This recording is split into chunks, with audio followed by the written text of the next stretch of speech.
Chapter 283. Yun told him that this man was her university professor. He was not a 3-year-old child even though he had complimented him on the surface. It was clear that Shurshur was deliberately hiding this from him. Even though he was unsure of this man's identity, when he compared the father and son's appearance, he immediately returned to his senses.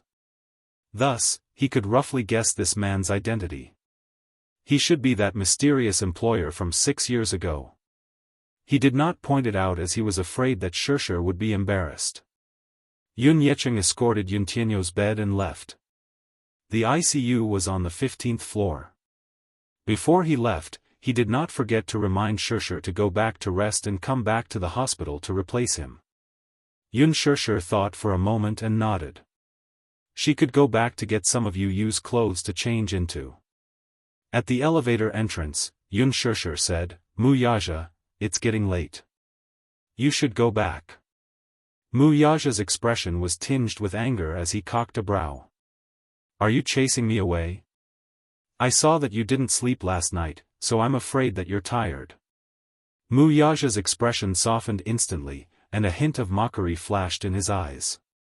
"Oh, so you're feeling sorry for me? Think whatever you want."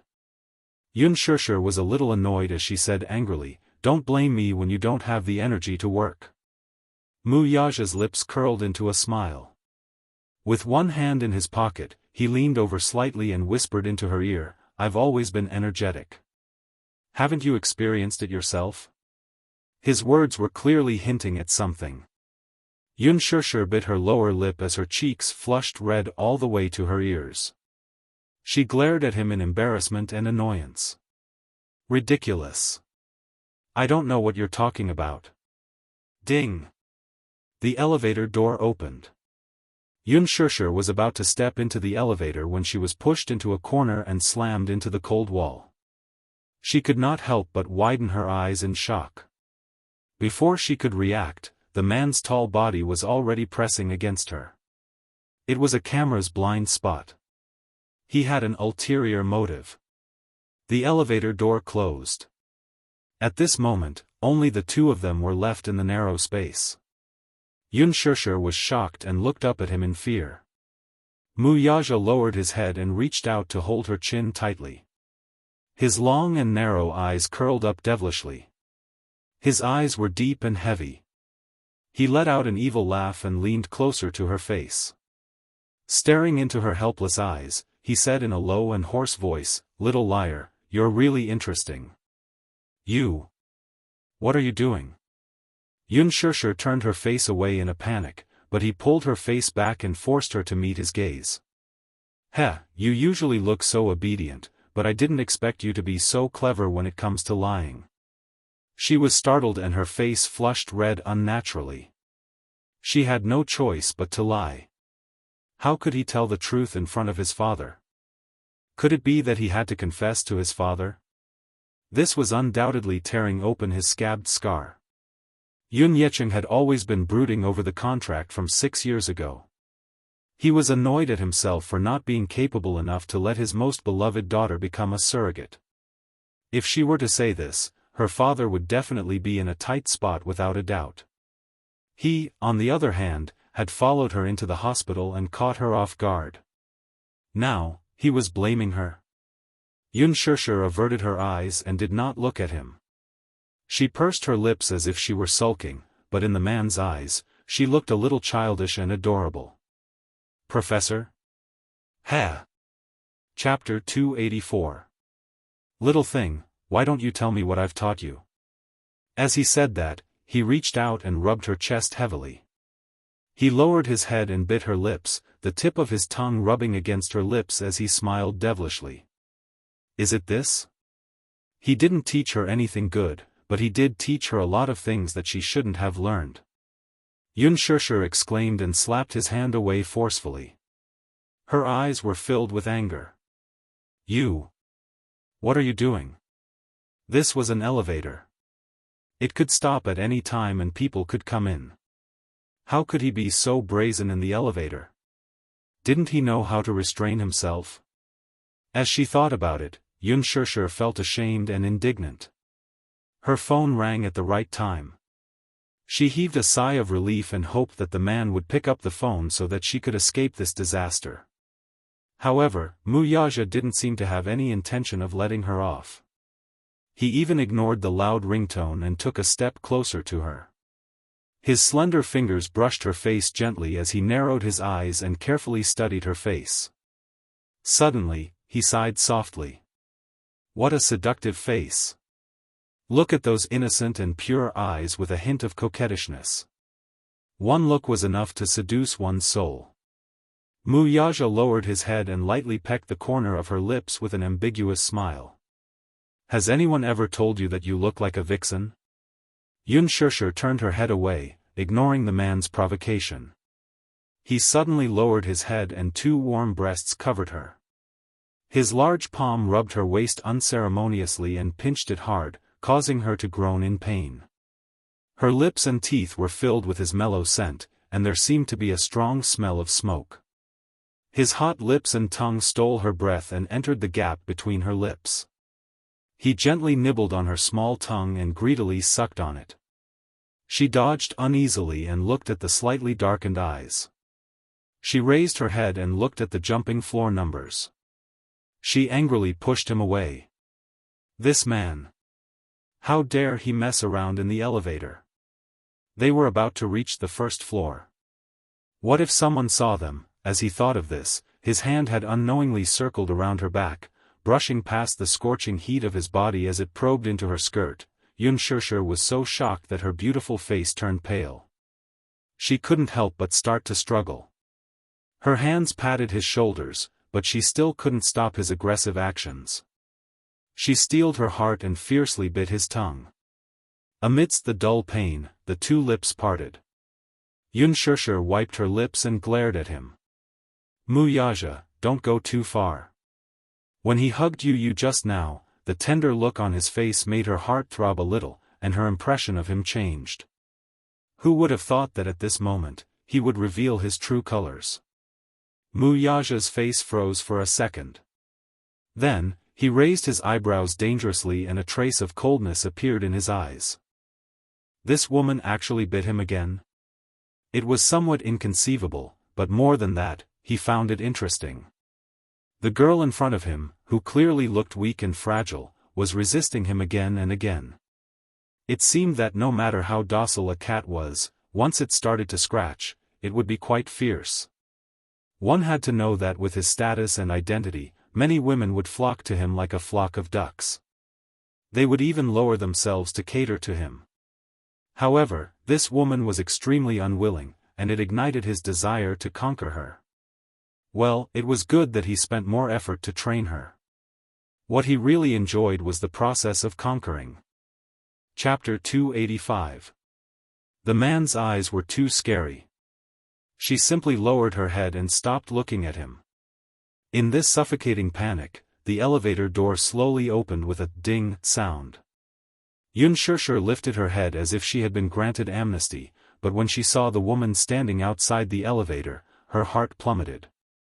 Her breath caught in her throat as she subconsciously pushed the man away and awkwardly tugged at the corner of her lips. Auntie, Xianxia was a little embarrassed. Her heart was in a mess. She didn't know how much she had seen in the elevator just now. She nervously intertwined her fingers and walked out of the elevator uneasily. She subconsciously looked at Wuxia. Unexpectedly, the man evilly wiped his lips and looked at her deeply. He whispered in her ear, "I'll wait for you outside." Then, he turned around and took out his phone to see the missed calls displayed on the screen. He then walked away. Xianxia was stunned. This man actually left just like that, leaving a mess for her to deal with? Xianxia was hesitating about what excuse to make up when she saw Yunlingru looking at Wuxia in surprise. Yunlingru said in surprise, "Xia, what were you doing just now?" Of course, she didn't see wrong. The moment the elevator door opened, her niece, who had always been well-behaved, was intimately close to that man. Boyfriend? That man just now was obviously a business elite who had stepped into society. She suddenly felt a little strange in her heart and secretly wondered what kind of ambiguous relationship they were having. Xianxia was stunned. For a moment, she didn't know how to explain. Her face flushed red and her head hung low. Yunlingru saw her guilty look and became even more suspicious. Xianxia, don't tell me you're dating someone? No. Xianxia denied it immediately. Yunlingru pressed on, then who is that man? What were you doing in the elevator just now? I. Xianxia bit her lip and stuttered as she tried to explain. However, she couldn't tell the truth. Pursing her lips, she said, He's my university professor. University professor? A professor hugging his student in an elevator? Yunlingru was even more confused. She stared straight at her. There was no doubt that the child in front of her was lying. Xianxia had been obedient since she was a child, so she wasn't good at lying. Yunlingru could tell that she was lying from her flustered eyes. Xianxia. I didn't expect you to learn how to lie after entering society. English teacher? You can lie to your father, but you can lie to me. Is he really your university professor? Don't lie to me. Faced with Yunlingru's aggression, Xianxia could not back down. She gritted her teeth and insisted, He is my university professor. He came to the hospital to visit Yu today. Are you still not going to tell me the truth? Yunlingru's voice was very deep. She seemed to be angry. Suddenly, she thought of something and asked coldly, I heard from your father that you haven't been home for a few days. Where have you been these few days? She paused and asked suspiciously, Did you fool around with that man? Xianxia, tell me, did you learn something bad and do something shameful? Chapter 286. Auntie, I have something to do now, so I'll leave first. I'll explain it to you next time. With that, she turned around and fled in a panic. Yunlingru narrowed her eyes and frowned, her gaze sharp. This girl's words sounded suspicious no matter how she listened to them. However, she wasn't her child, so even if she did something out of line, she wouldn't mind. As long as she didn't bring shame to her family, it would be fine. She couldn't afford to lose face. With that thought, she stepped into the lift. Even after running out of the hospital, Xianxia's heart still palpitated with fear. It was all because of this vile man who fooled around in the lift. Now that her auntie had seen it, she really didn't know how to smooth things over. A business car was parked by the roadside. The man sat in the car and seemed to have been waiting for a long time. He had already ordered his assistant to drive the sports car back. Xianxia walked over gloomily. The chauffeur opened the car door for her, but she didn't get into the car. Wuxia sat elegantly in the back seat with his legs crossed lazily. His eyes were looking straight ahead and he didn't turn to look at her. His perfect and unruly side profile looked reserved and cold. His eyes were half opened lazily, and his lips were cold. Many times, he was like an arrogant emperor, exuding an aura that made people subconsciously submit to him. Xianxia was a little angry with him. How could this man do as he pleased? Did he not care about the occasion when he was in heat? Sperm rushing to the brain. With that thought, she couldn't help but blurt out what was in her mind. Just as she finished speaking, she reacted and bit her lip. She actually said it out loud. Wuxia glanced at her and his lips curled up playfully. What did you say? What did she say? She said that he was a sperm rushing to the brain. But she didn't dare to say it a second time. She sighed, bit her lip, and got into the carriage. Bang! The car door was shut tight. Xianxia looked straight ahead and didn't dare to get too close to him. She leaned against the car door and looked at him carefully out of the corner of her eye. After a long silence, she suddenly said softly, Please send me home. I'll get some clothes for you. As soon as her voice fell, her arm was forcefully pulled by the man. Muyaja's long arm scooped her up and easily pulled her into his embrace. Unspoken was startled. She struggled for a moment, and in the blink of an eye, she was already pulled into his embrace. In the spacious carriage, soft music drifted in the air. The man's eyes revealed a playful smile. He lifted his thin lips and said in a low and seductive voice, "Little thing, you haven't answered me. What did you just say?" In other words, there was no way for her to change the topic and dodge the question. Unspoken closed her eyes and ignored her. Muyaja had plenty of ways to make her talk. "Did you just say that he was overwhelmed by lust?" Through her shirt, he pinched the softness in front of her chest. "Like this?" Unspoken's body trembled slightly and her face instantly tensed up. Instinctively, she turned her head to look at the chauffeur, only to see that he had consciously turned away from the rearview mirror, as though he had turned a deaf ear to the scene in the back seat. A sense of foreboding arose in her heart. Unspoken struggled uneasily, but the man held her waist tightly.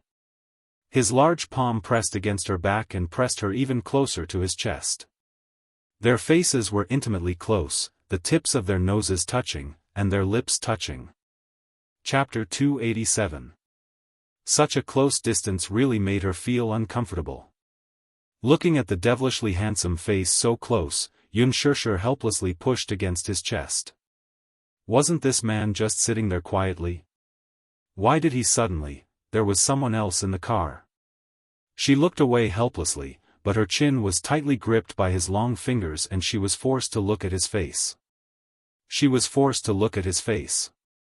Her eyes were narrowed in pain and they were faintly moist. Her soft red lips were sparkling and translucent, just like a delicious cherry. He fiercely captured her lips and sucked on them. That soft and sweet feeling was even better than what he had imagined. Once he kissed her, he couldn't stop. His body heated up, and he greedily wanted more. He gently traced her cherry lips, and his right hand reached under her clothes, reaching for the beautiful area. He was in high spirits, and he continued what he was doing in the lift. "That's enough. Muyaja. Not enough. You." Unspoken flew into a rage out of humiliation. She struggled, and her body couldn't help but tremble. Her fair cheeks flushed red shyly, and she looked even more alluring. Muyaja looked at this pleasing scene. He had really misjudged this girl, and he had once compared her to a cat. Now that he thought about it, she was actually a beautiful and flirtatious poppy flower. One couldn't help but sink deeper and deeper, and become addicted to it. Unspoken was quite shocked by this sudden action. They were still in the car, and the chauffeur was still sitting in front. This man actually did such a thing in front of others?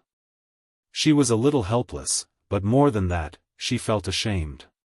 She pushed his chest hard, but her weak strength was not worth mentioning to Muyaja. He only used one hand to bind her wrists. "Let go. Let go of me." She panted softly, and glared at him in annoyance. The man was unmoved. He pressed his lips tightly against hers, and he raised his eyebrows. "Isn't this what you want from me?" Unspoken sneered and glanced at him. "What are you talking about? It's so weird." Muyaja's eyes flashed with ridicule. "You're tempting me. Don't you want me to do this?" His tone was devilish. The orchid's breath curled around her neck. He had always been a man who did things his own way. He never liked to restrict himself or suppress himself. However, he didn't really want to do her. With his strong possessiveness, how could he allow his woman to be coveted by other men? However, he felt that this woman's angry look was a little cute and charming. He liked to admire her posture. It was pleasing to the eye. Therefore, he had the intention to tease her. However, Unspoken really thought that this man was going to do her in the car. Unspoken glanced at the chauffeur behind her from the corner of her eye. This man is too pretentious. Seeing that his actions were becoming more and more insatiable, and that his large palm was actually reaching into her clothes, she flew into a rage out of humiliation. Gritting her teeth, she raised her hand. Slap!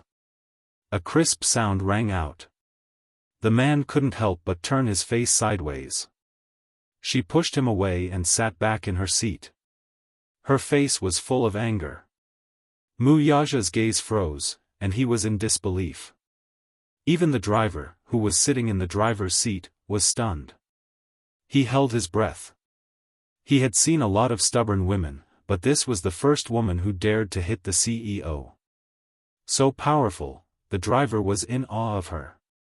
Yunshirshi's beautiful eyes narrowed slightly. She said unhappily, "I asked you to stop. Didn't you hear me clearly?" Chapter 288. Yunshirshir was not the least bit intimidated by his deterrence. She met his gaze and coldly said, "Chairman Mu, I'll have to trouble you to size up the situation. Unless you're a beast, even if you're in heat, you should pick a place, okay? You may not be embarrassed, but I am." Pfft. This woman actually compared the president to a beast in heat. Actually, it was no wonder. After all, the president had been suppressing himself for a long time. He did not have a woman by his side, and his so-called fiancée was just a facade. He had been suppressing himself for a long time. The chauffeur could not help but laugh. However, when he caught a glimpse of the man's dangerous gaze through the rearview mirror, he was so frightened that he immediately shut up. Mu Yaja raised his eyebrows, and there was a murderous look in his eyes. "Did you say I'm a beast?" I said, "Is there something wrong with your understanding?" Yunshirshir asked mockingly. "Did I say you're a beast? What I said just now was that only beasts choose a time and place to be in heat. I wasn't referring to you in particular." Mu Yaja was taken aback by her words. Yunshirshir's words were impeccable, and he was speechless. This woman was really sharp-tongued. She did not say anything on the surface, but she insinuated that he was a beast. Even if he wanted to refute, there was nothing he could do. "Chairman Mu, you're from a noble family. You must have received higher education. Don't you know the basic respect for others?"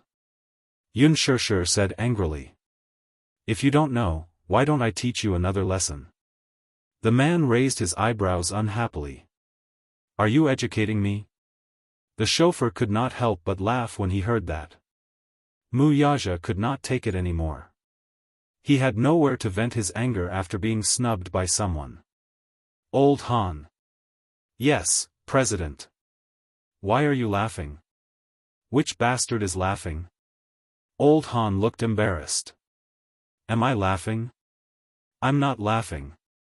Just now, you." Mu Yaja's voice was serene with hidden displeasure. "President, I was in a daze just now. I didn't see or hear anything." Old Han was a smart man and immediately defended himself. "Get lost," Mu Yaja said coldly. Old Han wiped the cold sweat on his forehead and quickly turned off the engine. At the same time, he raised the partition in the car to separate the driver's seat from the back seat. The car was closed, and the back seat was an enclosed space, isolated from the rest of the world. "What are you doing?" Yunshirshir watched as the chauffeur alighted from the car. From the corner of her eye, she could see the man's gloomy and terrifying expression. She pursed her lips, and felt a little scared. Just now, she couldn't help but stretch out her hand and slap him. Now, she was filled with regret. It seemed that she had angered him. She turned to open the car door, but the car was already locked. Without the central control to unlock it, the car door could not be opened. Behind her, Mu Yaja pulled her into his embrace with his long arms and asked coldly, "Are you satisfied now?" Now, we are the only ones in the car. There are no outsiders. Yunshirshir's heart skipped a beat. She said angrily, "Are you a beast?" "You're right. I'm a beast." Mu Yaja inched closer to her and sniffed the shower gel on her neck. It was the same scent as his. He felt as if he was poisoned. He was poisoned by this woman, and there was no antidote. It was not enough. It was not enough. He had never desired a woman so much. It was like he was poisoned. No one could cure him. Seeing the man getting closer, Yunshirshi's body tensed up. She pushed his chest and said angrily, "No, I don't like it in the car." Chapter 289. Enough. Before she could finish her sentence, her phone started ringing again as if it was her last resort. Mu Yaja frowned unhappily and picked up the phone. Yunshirshir glanced at it curiously. The name Mu Wanru was like a needle pricking her eyes. Her heart felt strangely congested. Mu Wanru was this man's fiancé? Just as she was feeling embarrassed and annoyed, she suddenly realized what was going on. Could it be that they didn't have a good relationship? She had never seen a couple in love leave a full name and their contact information on their phones. It was cold and indifferent. There wasn't even a pet name. Those 3 words were cold and emotionless, as if there was no emotion behind them.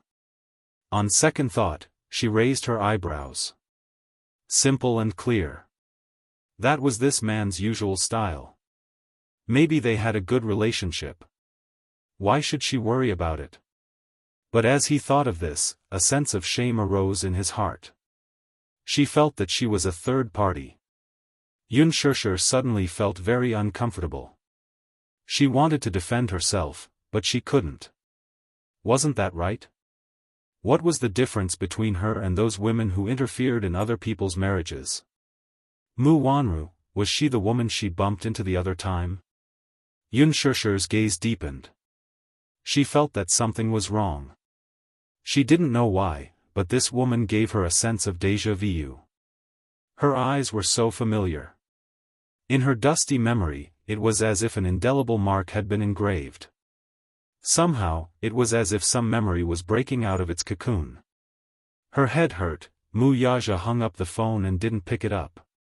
From the corner of his eye, he saw that she was deep in thought. His handsome eyes deepened. Rose Manor. In front of the bright floor-to-ceiling windows, Mu Wanru was in her pajamas. She held her phone tightly. Her expression was distorted due to anger. He wasn't picking up the phone. 3 consecutive calls were cut off. What was going on? She turned around and walked to the dining table. There was a thick stack of newspapers on the table.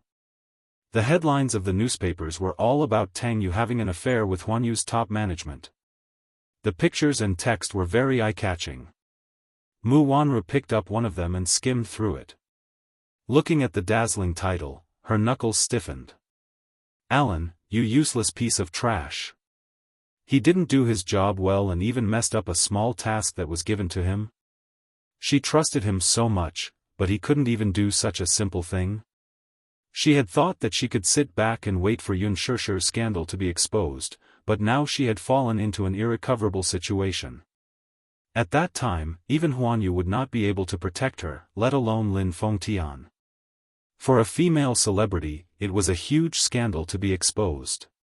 She would definitely be banned from the industry. Who knew that the person who was exposed the next day would be Tang Yu? This was strange. Why Tang Yu? Alan assured her again and again that the whole thing had been arranged properly. His subordinates had personally sent Yunshirshir to the car. How did things turn out like this in the end? Could it be that Yunshirshir could turn into a living person? This was simply a fantasy. Mu Wanru was angry and frustrated. At the same time, she found it inconceivable. She had an ominous premonition that there was something fishy going on. The servant served breakfast to the table one after another. Mu Xing slowly walked down the stairs with the help of the nanny. Mu Wanru immediately crushed the newspapers and threw them into the trash can. She went up to him with a smile and took the old man from the nanny. Carefully supporting him, she said sweetly, "Grandpa, good morning." Chapter 290. Mu Wanru helped him to sit at the table. Grandpa Mu sat up straight, lifted his chin, and scanned the dining room. Suddenly, he asked, "That lad didn't come home last night?" At the mention of this, Mu Wanru looked worried. She said helplessly, "Yes, he didn't come back. I don't know where he went. Maybe he's busy at the office." "The office works at night?" Grandpa Mu sneered, expressing his displeasure. "I think that lad's wings have hardened and his heart has become wild. He doesn't even know how to return home. Wanru, you should discipline him." "Grandpa, how can I discipline him?" Mu Wanru pouted and acted coquettishly. She sat down on the chair beside Mu Sheng and said sadly, "Grandpa, he doesn't listen to my advice at all. Ever since he was young, he didn't listen to anyone other than you. I asked him to come home earlier, but he didn't come back last night. This isn't the first time. He wasn't like this in the past, though." Mu Sheng nodded in agreement. This child had always been cold and indifferent. He would never get into trouble outside. He was different from other playboys who liked to flirt with countless women. This child would never mess around. This was something he had always acknowledged. In Grandpa Mu's heart, Mu Yaja was a responsible father. He would come home every night to have dinner with Xiao Yichen. No matter how busy he was with work, he would never miss it. However, his abnormality these few days made Grandpa Mu especially concerned. Seeing his slightly darkened expression, Mu Wanru continued to whisper in his ear, "Grandpa, he's a man. Do you think he has other women outside? He dares." Grandpa Mu was so angry when he heard this that he blew his beard and glared at her. He slammed his palm on the table, causing some of the tea to splash out. The servants behind him were so shocked that they did not dare to breathe loudly. Mu Wanru was elated to see this. Mu Sheng had always been on her side. This time, he must stand up for her. "Lass, don't worry. If he's unfaithful to you and messes around outside, Grandpa will definitely stand up for you and break his legs." Grandpa Mu looked at her lovingly. When he got angry, the cane in his hand hit the ground heavily. Mu Wanru pursed her lips and looked at him pitifully. "Grandpa, don't be sad, I won't let him down." With that, he patted the back of her hand affectionately. Don't worry." Seeing that Grandpa Mu was going to stand up for her, she was even happier. So, she pretended to be distressed and said, "Grandpa, don't do that. If you break his leg, my heart will ache, and so will Grandpa." "Humph. You spoil him the most. If you don't take care of a man and set some rules for him, his heart will be wild sooner or later." Mu Sheng was quite knowledgeable about this. When he was young, Grandpa Mu was also a playboy. He had married 3 wives, and he had attracted a lot of love affairs. Mu Wanru faintly said, "Grandpa, do you still remember the girl who was my surrogate 6 years ago?" "Yes." Mu Sheng's eyes darkened. That girl was chosen by him. She was very delicate and pretty, with outstanding features and an aura of purity. What was more commendable was that her eyes were very similar to that woman's. Too similar. It was as if she was a carbon copy. Hence, Mu Sheng took a liking to her at first glance. Mu Wanru continued, "I think that woman's background is not simple." Chapter 291. Grandpa Mu's eyebrows twitched and he quickly asked, "What do you mean?" "This woman is quite ambitious and scheming. I don't know how she managed to sneak into Huan Yu's cocktail party. Not only did she deliberately show off in front of Zhe, but she also tried to find opportunities to get close to Xiao Yichen. What do you think? Is she trying to use her son to climb up the social ladder?" Mu Wanru's eyes were filled with sadness as she spoke. "Xiao Yichen has never been close to me since we were young.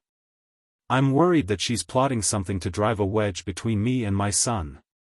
"Grandpa, please be reasonable. Don't you think she's too much?"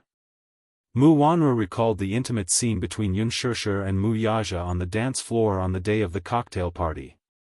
She felt a stab of pain in her heart. An actress?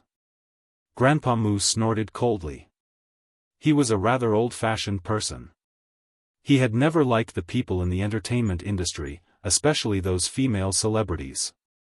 He always felt that they were scheming and came from unknown backgrounds.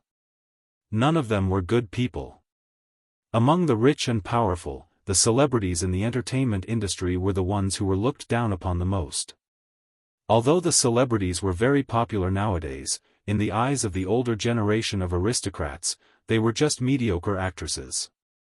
Since ancient times, there was a saying that a prostitute was heartless and an actor was heartless. Therefore, it was not a prejudice. It was just that the rich and powerful looked down on the people in the entertainment industry. Mu Wanru gritted her teeth and nodded. Yes. I don't know how she managed to sneak into the entertainment industry. Do you think she did it on purpose? Humph. If that brat dares to bring an actress with an unknown background into the Mu family, he can try. Grandpa Mu was so angry that his lips were trembling. He knocked on his walking stick and scolded, "I can't stand those lowly actresses.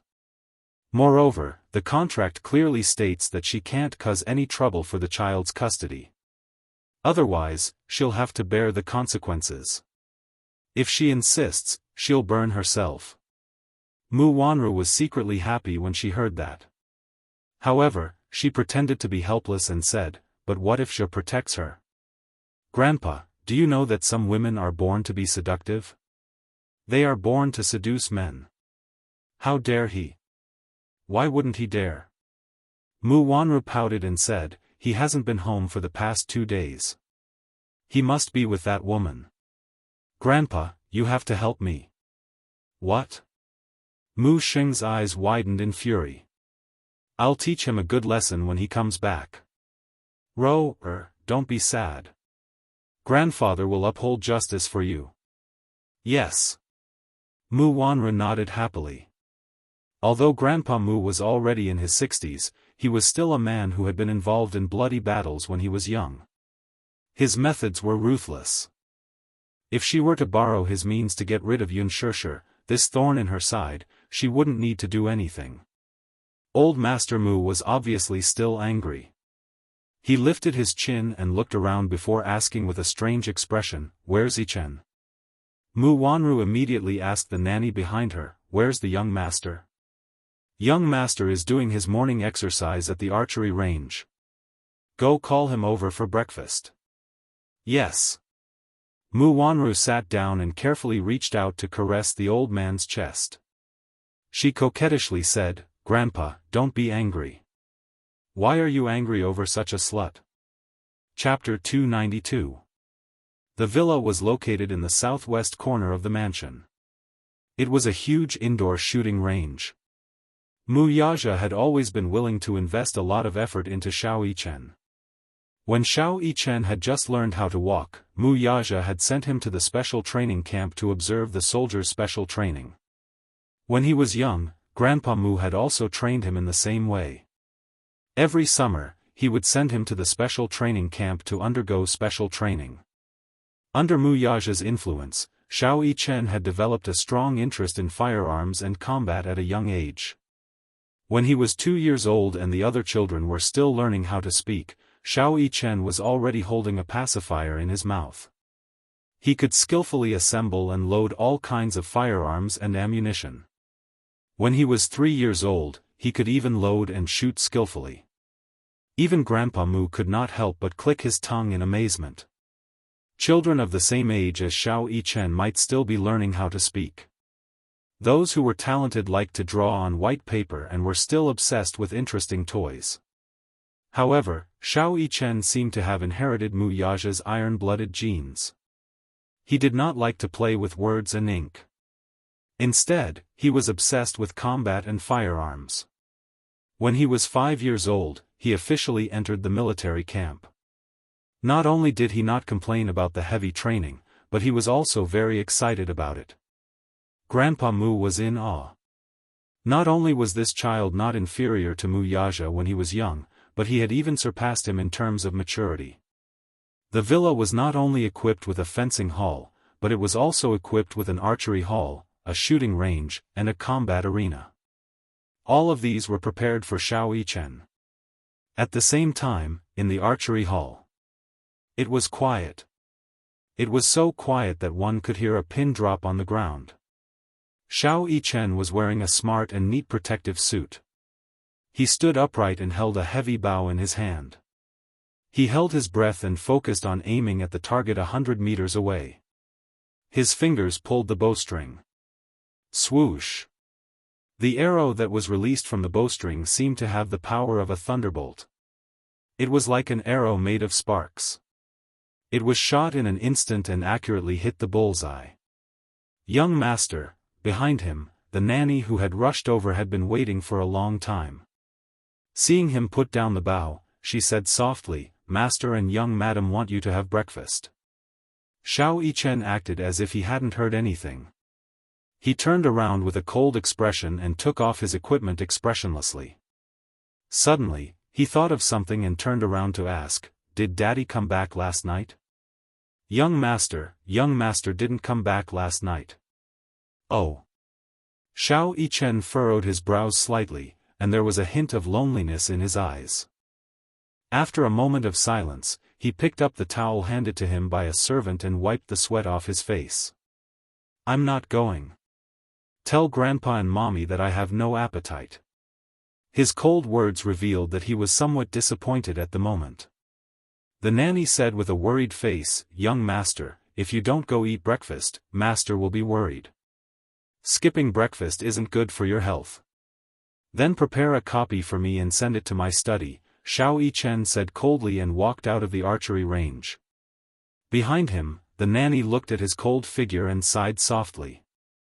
The father and son were exactly the same in terms of temperament. Chapter 293. When she opened the door, the apartment was cold and empty.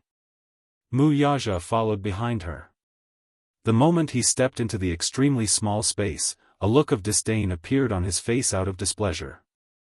This apartment was too small. To Yunshursher and Yu, this apartment was extremely spacious. Compared to the second-hand apartment that Papa Yun had bought previously, this apartment had 2 bedrooms, 1 living room, 1 bedroom, 1 study, and a 10-square-meter living room. It could be said that this apartment was very comfortable for them to live in. However, to Mu Yaja, who was nearly 1.9 meters tall, this place seemed especially cramped. Standing in such a small space with his hands and feet tied, he felt extremely restrained. Yunshursher rushed into the room and hurriedly prepared a change of clothes for Yu. The material of the hospital gown was coarse, and the child's skin was soft and sensitive. Sleeping in the hospital gown was really unsettling.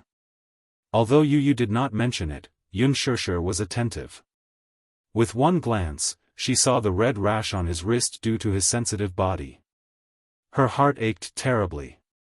Although the clothes that she bought for Yu were not expensive, she had specially selected the best quality. Yu had a weak body, so she was very careful about everything, no matter how big or small. During this time, Mu Yaja had some free time, so he curiously took a look around the small apartment. After entering, there was a bathroom that was as small as a fish tank on the left. Mu Yaja frowned as he walked in. His head almost bumped into the door frame. It was too small. The space of 7 to 8 square meters was stuffed with an old automatic washing machine, a toilet bowl, and a sink. When he walked in, he accidentally bumped his knee into the washing machine. The man frowned slightly. He was extremely displeased and was even more disgusted.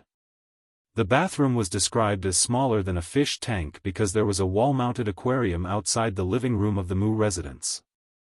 Just the aquarium alone was 5 to 6 meters long, so it was indeed much bigger than this bathroom.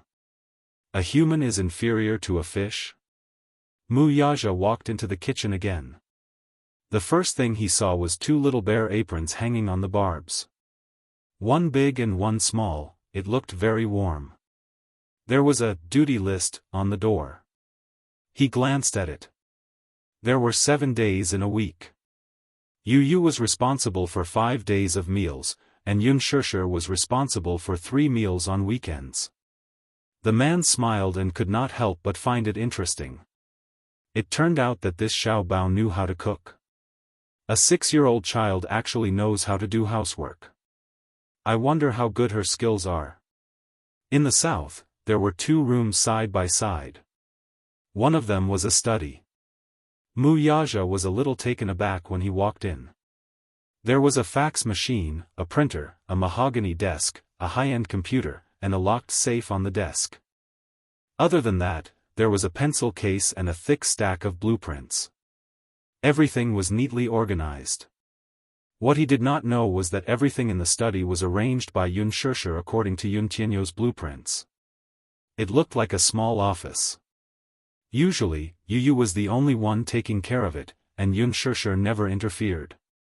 Wuxia glanced at the blueprints on the table and picked them up curiously. He could not help being stunned when he glanced at them. This thick stack of blueprints was actually a toy blueprint. The drawing was exquisite and meticulous.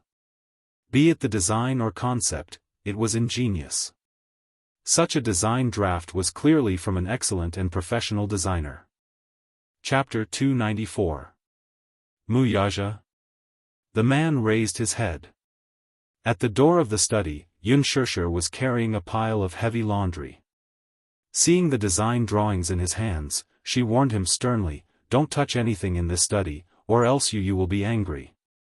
This study was Yu's little world. Usually, Yunshishi would come in to clean it, but she would not touch anything in the study. Wuxia put down the drawings and walked out of the study. Looking from the corner of his eye, he strode into the bedroom as if he had discovered a new continent. Yunshishi, who was standing at the side, had cold lines on her forehead. This was akin to a wealthy aristocrat visiting a slum. She did not think much of it, though. Carrying the clothes into the bathroom, she planned to wash them while she was here. Wuxia then took a tour of the bedroom. At the entrance, there was a double bed. The light blue bedding and sheets gave off a sense of childlike innocence and warmth. Yu liked the color blue, but she also liked simplicity. Hence, there were not many patterns on the sheets, it was very simple. The bedside table was filled with all kinds of books. He casually picked up a few. There were novels, fables, comic books, and fairy tales. It was as if he had finally found a trace of a child's innocence here. He slowly sat down on the edge of the bed. The scene of Yuntianyu leaning against the headboard and lazily flipping through the comic books surfaced in his mind. These books were recommended to parents by the school. Yunshishi specially bought a few sets from the bookstore and placed them on the bedside table. Every night before bed, she would hug Yuntianyu and gently tell him the stories from the comic books. Usually, Yuntianyu was uninterested in these children's comics and books. He always found them boring, but he liked listening to his mommy tell him stories. Yunshishi's voice was very gentle. It was soft and sweet, just like a Jiangnan woman's. Listening to her sweet voice in his dreams was the happiest thing in Yuntianyo's heart. In the narrow space, there was a strong atmosphere of life, as well as a tranquil little warmth. Although the room was a little small and the double bed was not spacious enough, Wuxia lay down with his arms as a pillow. He could not even stretch his limbs freely. However, on the blanket, there was the unique milky fragrance of a child, as well as the unique fresh body fragrance of Yunshishi. This fragrance was tranquil and gentle. It wasn't overbearing, but it was refreshing. Wuxia felt a moment of peace in his heart. When Yunshishi walked into the bedroom again, the man was lying on the bed, deeply asleep. She couldn't help but smile.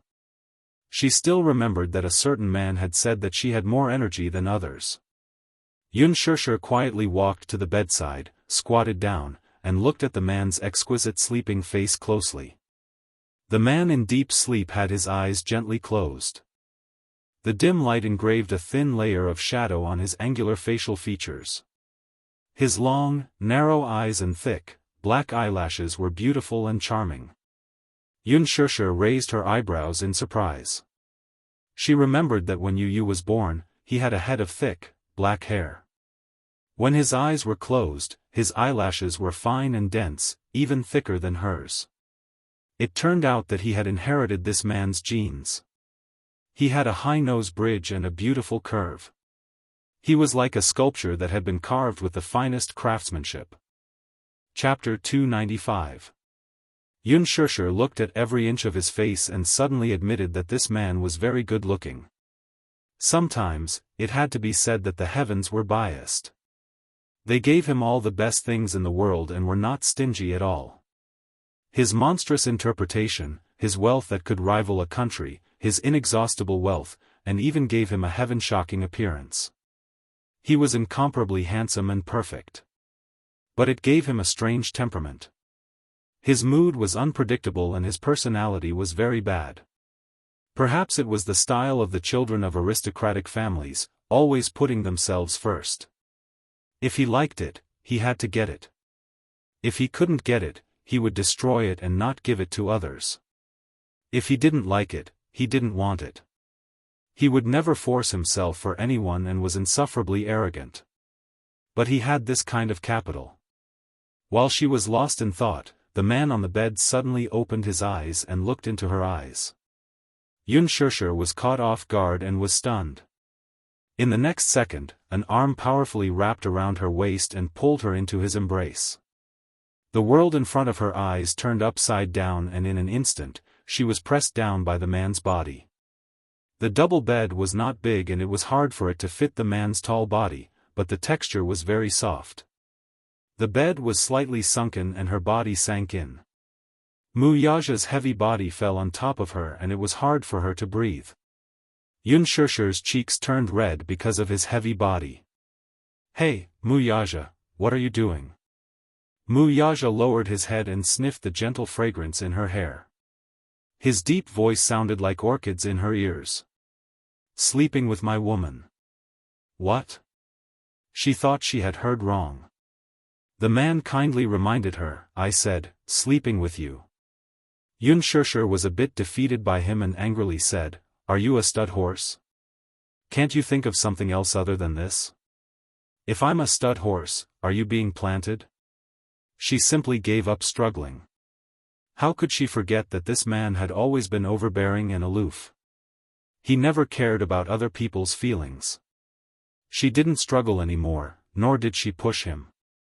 She simply spread out her body and let him do whatever he wanted. She closed her eyes expressionlessly and did not resist at all. She was as quiet as a dead fish. However, the stalemate continued, and neither of them made a move. However, the man on top of her just quietly imprisoned her and didn't make the next move for a long time. She had some doubts in her heart. She opened her eyes slightly and saw Muyasha looking down at her. His gaze was scrutinizing and sizing her up. Suddenly, he said coldly, "Yunshushi, aren't you a little too tactless?" "What do you mean?" "The line of women waiting for me to pamper them stretches from here to Milan. Yet you're avoiding me like the plague." Muyasha looked at her coldly. He had seen too many tricks of loosening the reins only to grasp them better.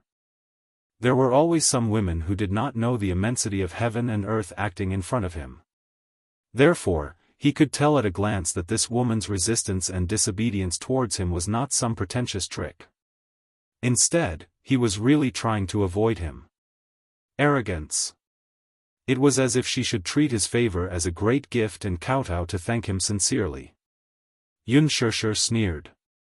"They're blind, but I'm not blind." "Are they blind?" Muyasha turned slightly and supported his body with his arm. He stared at her calmly and asked, "How are they blind?" Yunshushi was speechless. Chapter 296. There are so many women in the world. Why do you have to be entangled with me? It's none of your business. Muyasha lifted her chin and his handsome face slowly approached her. His slightly cold lips were printed on the corner of her lips, and his warm breath invaded her lips. Gradually, his breathing was no longer calm and became a little rapid. His sexy thin lips gently wandered around her neck, embellishing it with light kisses, and he craved for more. At this moment, he was like a lost and thirsty traveler in the desert, and she was like a clear and pure spiritual spring. He repeatedly tasted it, but he still couldn't quench his thirst. His thin lips kissed all the way up her beautiful neck. His arms wrapped around her slim waist and pushed her back, forcing her body to be close to his chest. Through the thin material of her clothes, he seemed to be able to feel the warmth from her skin. It was tender, warm, and beautiful. Muyaja's right hand held the back of her neck, forcing her to meet his lips. His warm breath covered her lips, and in an instant, she was completely engulfed. No longer satisfied with such a light kiss, the man arrogantly attacked again, all the way to the city. However, his attack was limited to kisses, and didn't go as deep as the previous few times. The temperature in the room suddenly rose. Ambiguity, charm, and sweetness swept through. She endured it, but she was silent. Muyaja couldn't accept her lack of reaction. The tip of his tongue pried open her lips, either passionately or seductively teasing her, trying to get her to respond. However, from the beginning to the end, Xianxia only closed her eyes, allowing him to do whatever he wanted. If he wanted it, she would give it to him. It wasn't too complicated. Even if she struggled, it was useless. Instead, it aroused the man's strong desire to conquer. If she opened her body and let him do whatever he wanted, he would definitely feel indifferent and even lose interest in her. At that time, wouldn't she be free? Get rid of this man and return to her own life. As expected, she didn't respond. Muyaja only felt that it was dull, and the kiss came to an abrupt end. Looking up, the man looked at her stubborn and arrogant face and frowned slightly in displeasure. It was very boring. He would rather she struggle and resist. That way, at least he would feel the pleasure of conquering. However, she opened her body and let him do whatever he wanted, and he lost interest. He lowered his head in dissatisfaction and bit her earlobe as a punishment. A sharp pain pierced through her earlobe. She clenched her teeth tightly and did not make a sound. Even if it hurt, there was no response. "Do you think you're a dead fish?" She didn't know how to respond. Or did she feel that it was too difficult to be with him? "Since you want it, I'll give it to you. I'll be obedient." "Don't you want me to be obedient?" Xianxia retorted sarcastically with a hint of disgust in her eyes. Of his arrogance and his forcefulness. Very of his words. Wasn't hers. Muyaja lowered his head abruptly. His thin lips brushed past her jade-like collarbones and landed on her neck.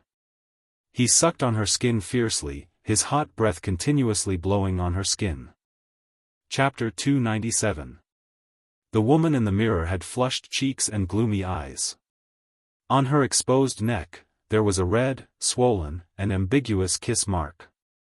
She was shocked to see it. The glaring mark was like a man's insignia on her body. It was an eyesore. Xianxia was furious. She rubbed her fingertips hard, but the mark only became more red and swollen, making it even more obvious. It was already midsummer, yet he left such an obvious mark on her neck. He was clearly trying to embarrass her. How could this man be so vile? She turned around and gritted her teeth. "Muyaja, you're too much. This is punishment." "Punishment?" Xianxia widened her eyes in disbelief. What a self-righteous man. She turned around and left the room in anger. Muyaja stared at her back view as she left in a huff. His lips curled into a triumphant smile. Xianxia rushed into the kitchen and leaned against the sink. She scooped up a handful of water and splashed it on her burning cheeks as if this was the only way to cool down her burning skin quickly. She took a wet towel and wiped her cheeks and neck repeatedly. She rubbed it fiercely as if she wanted to wipe off the man's scent and marks on her body. However, after a while, she sighed in vain. Why did he have to make things difficult for himself? Was he torturing himself as well? Grumble, a long and weak sound came from her stomach. She was hungry. Biting her lower lip, she opened the fridge gloomily. There were not many ingredients left at home. There were only a few eggs, a piece of beef, and a bundle of dried noodles. Thus, she thought of making some food to fill her stomach and then rushing to the hospital to replace Yunyecheng. Her culinary skills were not considered good. When she was in the Yun family, all the household chores were done by her. At that time, she was still studying. Although she had to work daily and was very busy, Yunyecheng's 3 shifts were reversed. Li Qin had never cooked before, so she could not count on Yun Na to do so. Thus, she had to cook all 3 meals at home. After she moved out of the Yun family and stepped into society, she was often overwhelmed with work. Fortunately, Yu was obedient and sensible. Feeling sorry for her busy work, he bought a stack of cookery books from the bookstore and developed some good culinary skills. In the end, Yu's cooking was far beyond her standards. However, her culinary skills were not bad. The beef was sliced and fried out of the wok. The noodles were placed in the wok and 2 eggs were placed on top. After a while, a large bowl of noodles was brought out of the kitchen. Mu Yaja smelled the aroma from far away in the bedroom. Smelling the aroma, he walked out of the room. Yun Shishir went back to the kitchen to get a pair of chopsticks and a spoon. When she came out, she saw the man sitting at the dining table leisurely, holding a bowl of noodles and tasting a mouthful of broth. It was surprisingly delicious. The man raised his eyebrows and licked away the soup stain on the corner of his lips with the tip of his tongue. Clearly, he was savoring the taste. Mu Yaja lowered his head and stared at the noodles in the bowl. In addition to the noodles, there were 2 poached eggs and a few slices of beef. But for some reason, the aroma was overflowing and aroused his appetite. There was no doubt that he was hungry, too. He did not feel anything at first, but when the aroma wafted into the room, his taste buds had a subtle reaction. What is this? He had never seen a noodle soup with such ingredients. The chefs hired by the Mu residents were all high-class chefs from 5-star hotels. Their culinary skills were well known. Whether it was Chinese, Western, or French cuisine, they were a piece of cake. However, no matter how delicious it was, after 20 years of repeated cooking, one would get tired of it. Chapter 298. After all, young Master Mu had been living a luxurious life since he was young, so he had never seen what was called vermicelli. Could it be that someone as rich as him had never eaten vermicelli before? That was true. This was the food of the commoners. A noble like him would never have the chance to try it. Yun Shishir was silent. She was a bit speechless. She placed the chopsticks and spoon on the table. A certain man naturally picked up the chopsticks and began to eat the vermicelli. He was actually eating with relish. Outside the window, the sunlight spilled into the windowsill. Mu Yaja's back was straight. Even when he was eating the vermicelli, he still had an elegant manner. He was very quiet and did not even make a single sound. She finally believed that he was a true noble. The good etiquette that he had received since he was young was clearly displayed at the dining table. Even if he was holding the most common bowl of vermicelli in his hands, he still maintained the noble and elegant aura of a noble. This kind of aura was not fake. If it wasn't for the elegant etiquette that he had received since he was young, this kind of aura would have seeped into his bones over the past 10 years. Yun Shishir helplessly pursed her lips. Seeing that her portion of vermicelli had been snatched away, she could only turn back to make another one. When she brought it out again, Mu Yaja had already silently finished the vermicelli in the bowl. It seemed like it was to his taste, not even a drop of broth was left. She glanced at the bowl and saw that he had really finished it all. He had eaten it very elegantly, not even a drop of broth was spilled on the table. The etiquette of a noble was really complicated. Isn't he tired? Yun Shishir silently cursed in her heart. She sat at the table and was about to eat the vermicelli when she saw Mu Yaja's deep gaze land on the bowl of vermicelli in her hand. This is mine. She muttered unhappily.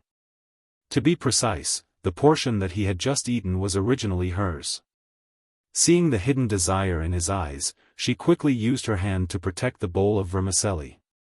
She was afraid that he would snatch it away again, so she warned him, "This bowl of vermicelli is mine." "Cook me another bowl," he demanded confidently. After finishing the bowl of noodles, he still wanted more. Unspoken had obviously underestimated his appetite. He was a man after all, and he hadn't eaten his fill for the entire night. Naturally, he was hungry. Her brows furrowed, and she was speechless. "If you want to eat more, go cook it yourself." Wuxia's handsome eyes fixed on her. "I won't." "No? Serves you right to starve." She was not surprised to see the man's handsome face turn gloomy as she said this. Unspoken was a little pleased with herself. She had been bullied by him so many times. This time, she had finally gotten back at him. Let him watch her eat to her heart's content. "You'll be starved to death." Unspoken cursed in her heart with satisfaction. She skillfully picked up the noodles with her chopsticks and slurped a mouthful. Slurp, slurp. She didn't eat vermicelli as elegantly as Wuxia. Even when eating, he had to maintain a noble demeanor. He didn't even make a sound when eating vermicelli. If you want to eat vermicelli, you have to slurp it. Unspoken was really hungry, so she was too lazy to care about her demeanor in front of him. She took a big bite and stuffed her mouth full. When eating vermicelli, it was inevitable to make a small sound. Chapter 299. Wuxia frowned a little.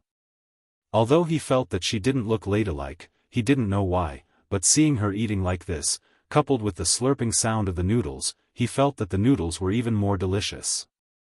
Unspoken was so engrossed in her food that she did not realize that the man sitting opposite her had quietly stood up and silently appeared beside her. He leaned over, grabbed her hand that was holding the chopsticks, and kissed her on the lips. He put the noodles that she had just eaten into his mouth. Wuxia's lips curled into a smile, clearly finding it delicious. Unspoken was stunned. She suddenly wiped her lips with the back of her hand and pushed the bowl of noodles in front of him. After being teased by him, she completely lost her appetite.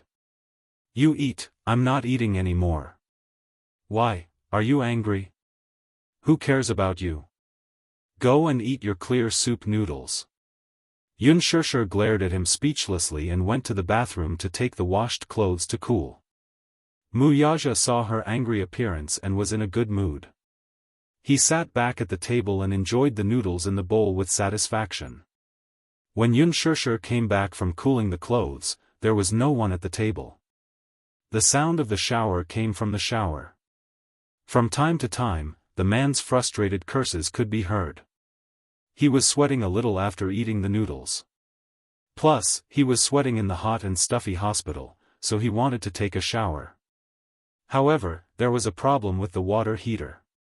The water came out intermittently and it was sometimes cold and sometimes hot. This made a certain young master who had always lived a good life suffer a little. Unspoken's lips twitched. This man really didn't treat her as an outsider. He completely treated this place as his own home. After washing the dishes, there was a knock on the door. Unspoken was suspicious. She opened the door and was shocked by the solemn scene outside. In the narrow corridor, there were 2 rows of men in black suits standing straight. Each of them had a cold expression and didn't smile. The 2 men standing at the front were holding a stack of clean clothes and walked in as if there was no one around. Just then, the bathroom door opened and Wuxia walked out with a gloomy face. The water heater was hot and cold. At this moment, his face was as black as ink. The man in the suit stood behind him and handed the clothes over. Wuxia was rubbing his wet hair with a towel. His lower body was wrapped in a teddy bear bath towel, and his upper body was bare. His well-defined muscles were stained with water, making him look exceptionally sexy and charming. Unspoken's gaze fell on the teddy bear bath towel and she held her forehead in annoyance. This bath towel was specially used by Yu. Every time the little fellow finished bathing, he would drape this bath towel over his body. However, when it was used on a man, it was so small that it could only cover half of his body. Hey! Xianxia pointed at the towel on his body. This is Yu's special towel. Wuxia glanced at her unhappily. And? My son is obsessed with cleanliness. Xianxia mocked. Wuxia's lips twitched. He could no longer maintain his elegant bearing. Woman, you let my son live in such a shabby place? Chapter 300. Your so-called lousy place costs a few thousand a month. Young Master Mu, I'm not like you, who is so rich that you can rival a country. This place is already very decent. It's just that the water heater is broken. This man was too much. What did he mean by lousy place? Did he think that everyone was like him, with mountains of gold and silver at home? This was the capital. It was not a small city. Even if the apartment here was not in a good location, the land price was not cheap. A month's rent was already very considerable for her. Wuxia, however, asked, do we need to rent such a lousy place? Yes, the man in the suit helped him change into clean and fresh clothes. Wuxia impatiently rubbed his wet hair and walked forward to pick her up. Let's go. Ah, where are we going? I can't tolerate my woman and son living in a pigsty. Pigsty? Wait, did he say that her home was a pigsty? She was about to throw a tantrum when Wuxia strode over and, without giving her a chance to protest, half-carried her to the door before kicking it open with a kick. The landlord next door heard the commotion and opened the door, only to see the corridor full of bodyguards. He couldn't help but be stunned. She looked up and saw the tall man who was carrying Xianxia downstairs. She was shocked. She took a closer look and saw that it was Xianxia. She immediately went forward and said, Hey, by the way, I've been looking for you for the past 2 days. Why haven't you been home? Your rent this month. The apartment Xianxia rented was a property under her name. When the building opened, she bought 2 units. One of them was intended to be her son's future wedding house. However, her son was still in high school.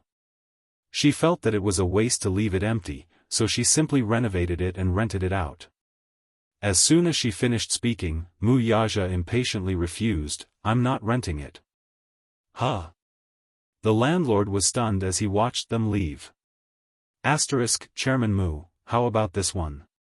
It's 532 square meters, 7 rooms, 3 halls, and 5 guards. It has a private garden and a swimming pool. The villa has a total of 5 floors and has a private elevator. At the Xiangdi Walk sales office, a sales manager was introducing a luxurious villa to a cold-looking man sitting on the sofa. Wuxia took the brochure from his hand, glanced at it, and lowered his head to ask the woman in his arms for her opinion. Do you like it? Xianxia was still in a daze. She shook her head. Seeing her shake her head, Wuxia didn't ask why she didn't like it. Instead, he directly said to the sales manager who was looking at him expectantly, Change. Good. Please wait a moment, Chairman Mu. The manager did not have the slightest impatience and respectfully retreated. Xianxia raised her head and looked around. She still felt like she was in a dream. Xiangdi Walk was a high-end real estate developed by Disheng Financial Group this year. It catered to high-end customers. The average price of a 500 square meter villa was as high as 80 million yuan. After conversion, the average price was 160,000 yuan per square meter. It was so extravagant that it made people speechless. This real estate had villas, bungalows, and high-end apartments for high-class white-collar workers. It had a retro palace-style Mediterranean style. It was luxurious, dignified, and uniquely elegant. It was one of the most luxurious real estate in the capital. The sales manager did not recognize Wuxia at first. He only thought that he was an ordinary customer, so he did not pay much attention to him. Chapter 301. After all, he was just a sales manager. With such an ordinary status, he had no chance to meet Disheng's CEO in person. Hence, when Mu Yaja walked into the sales hall with Yun Shishir in his arms, he treated them as ordinary customers. However, it was not until his assistant introduced them. "Manager Li, this is our boss, the CEO of Disheng Financial Group, Mr. Mu." Only then did he feel greatly surprised. Xiangdi Wok was one of Disheng Financial Group's assets, but he could never have imagined that the mysterious CEO Mu was so young. Moreover, he was shockingly handsome. Who was the woman beside him? He had heard that the CEO had a fiancée. Could this be her? On second thought, the manager smiled, but he immediately understood what was going on. His attitude became even more respectful. "CEO Mu, what do you think of this? It's a large, luxurious, and well-furnished garden bungalow. It's 232 square meters and has a very quiet atmosphere." Mu Yaja pushed the brochure to Yun Shishir. "Do you like it?" Yun Shishir took a look at it and could not help but pick it up. "It's so beautiful, this beautiful lady, do you like this set?" Seeing that she was finally interested, the sales manager at the side asked with a gentle smile. "I like it, but it's too big. Don't you have a smaller one?" She had originally planned to move to another house. Her father had given her a bank card with a sum of money in it. However, at 200 square meters, it was a little too big. Usually, she, Yu, and her father lived together, so it was a little too spacious. The manager smiled embarrassedly. He. This is already the smallest bungalow, what about the condominium?" Yun Shishir asked again. The manager wiped his sweat and helplessly said, "The first phase of the condominium was sold out 5 months after it opened. The second phase is still under development. You don't like it?" Yun Shishir was vexed. "I like it, this garden bungalow was her favorite retro palace design. It was elegant and beautiful. It was her dream home. This one, then." Mu Yaja's slender finger pointed at the brochure. "Good. Please wait for a moment, Chairman Mu." The manager put away the booklet and was about to leave. Yun Shishir was so shocked that she stopped him. "Wait. Miss, do you have any other orders?" The manager asked curiously. Yun Shishir said, "I haven't decided yet." "Consider what?" Mu Yaja's face darkened. When he asked her if she liked it, didn't she say yes? Where did all these considerations come from? Yun Shishir ignored him and asked the manager, "How much is this set?" The manager was stunned when he heard that. Mu Yaja frowned. "That's not for you to consider." "How is it not something I consider? What if I can't afford it?" The manager's lips twitched. This girl, wasn't she President Mu's little lover? But it didn't seem like it. Chairman Mu had never been so intimate with a woman before. If she wasn't his lover, why would he specially buy a bungalow to hide his mistress? Shermao Champagne Lake and a huge villa were all under his name. Why would he need to specially buy a bungalow? "Woman, are you stupid?" Mu Yaja glanced at her unhappily. "I don't need you to buy it for me. I'll buy it myself." Chapter 302. Mu Yaja gazed deeply at her. Seeing how stubborn she was and how she was glaring at him, it was obvious that she was very dissatisfied with his act of giving her money. Suddenly, he smiled deeply and sank into the sofa casually. He raised his hand lazily and motioned for the manager to quote the price. "Hello, this one is 45 million. Yun Shishir was petrified. Mu Yaja enjoyed her shocked expression. Seeing that she was stunned for a long time, he couldn't help but mock her. "What? Didn't you say that you wanted to buy it yourself?" She was speechless. She thought that a villa would cost tens of millions and a garden bungalow wouldn't be that expensive. Yun Shishir bit her lips and felt depressed. "Why aren't you being stubborn anymore?" Mu Yaja asked coldly. He looked up and motioned for the manager to leave immediately. The procedures to get the property certificate weren't complicated. Everything was done so quickly that it was unreasonable. Therefore, when the manager handed the new property certificate to Xianxia, she still couldn't come back to her senses. Wuxia, who was standing at the side, leaned forward slightly to admire her dumbfounded expression. His heart was filled with joy. "Are you touched? You don't have to sleep in the slums anymore. Why did you give me this bungalow? Was this man going to use this to sign an unfair contract with her again?" Wuxia saw her wary expression and couldn't help but mock her. "Do you want me to watch my son sleep in a pigsty? That's not a pigsty." Xianxia emphasized again. Wuxia glanced at her and didn't say anything else. To him, that kind of place was no different from a pigsty. It was small and unsafe. There were dozens of residents living in that building. It might even be more than that. It was difficult to avoid miscellaneous people. In addition, the security was not in place, so anyone could come and go as they pleased. How could he allow his woman and son to live in such a foul place? However, at that moment, the woman in front of him looked stubborn and carefully protected her pitiful self-esteem in front of him. For some reason, he didn't say anything else. He said indifferently, "This is a gift." Xianxia's expression froze. That bowl of noodles as a gift. Xianxia was a little confused. What did he mean? A bowl of clear soup in exchange for a luxurious mansion? In this way, her bowl of noodles was worth tens of millions? Heavens, this was undoubtedly like winning the lottery, right? "So, if I make a few more bowls of noodles for you, will you give me a few more mansions?" Wuxia looked at her speechlessly. Xianxia looked at him provocatively. Without a doubt, if he agreed, she would make noodles for him every day. They had to eat him dry. His phone's ringtone interrupted the strange silence in a timely manner. Wuxia originally wanted to cut off the call, but when he saw the screen, his expression turned serious.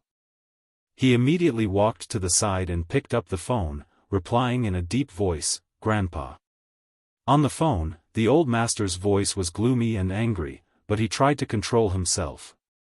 "You finally know how to answer the phone. If I don't call you, you won't know where you are."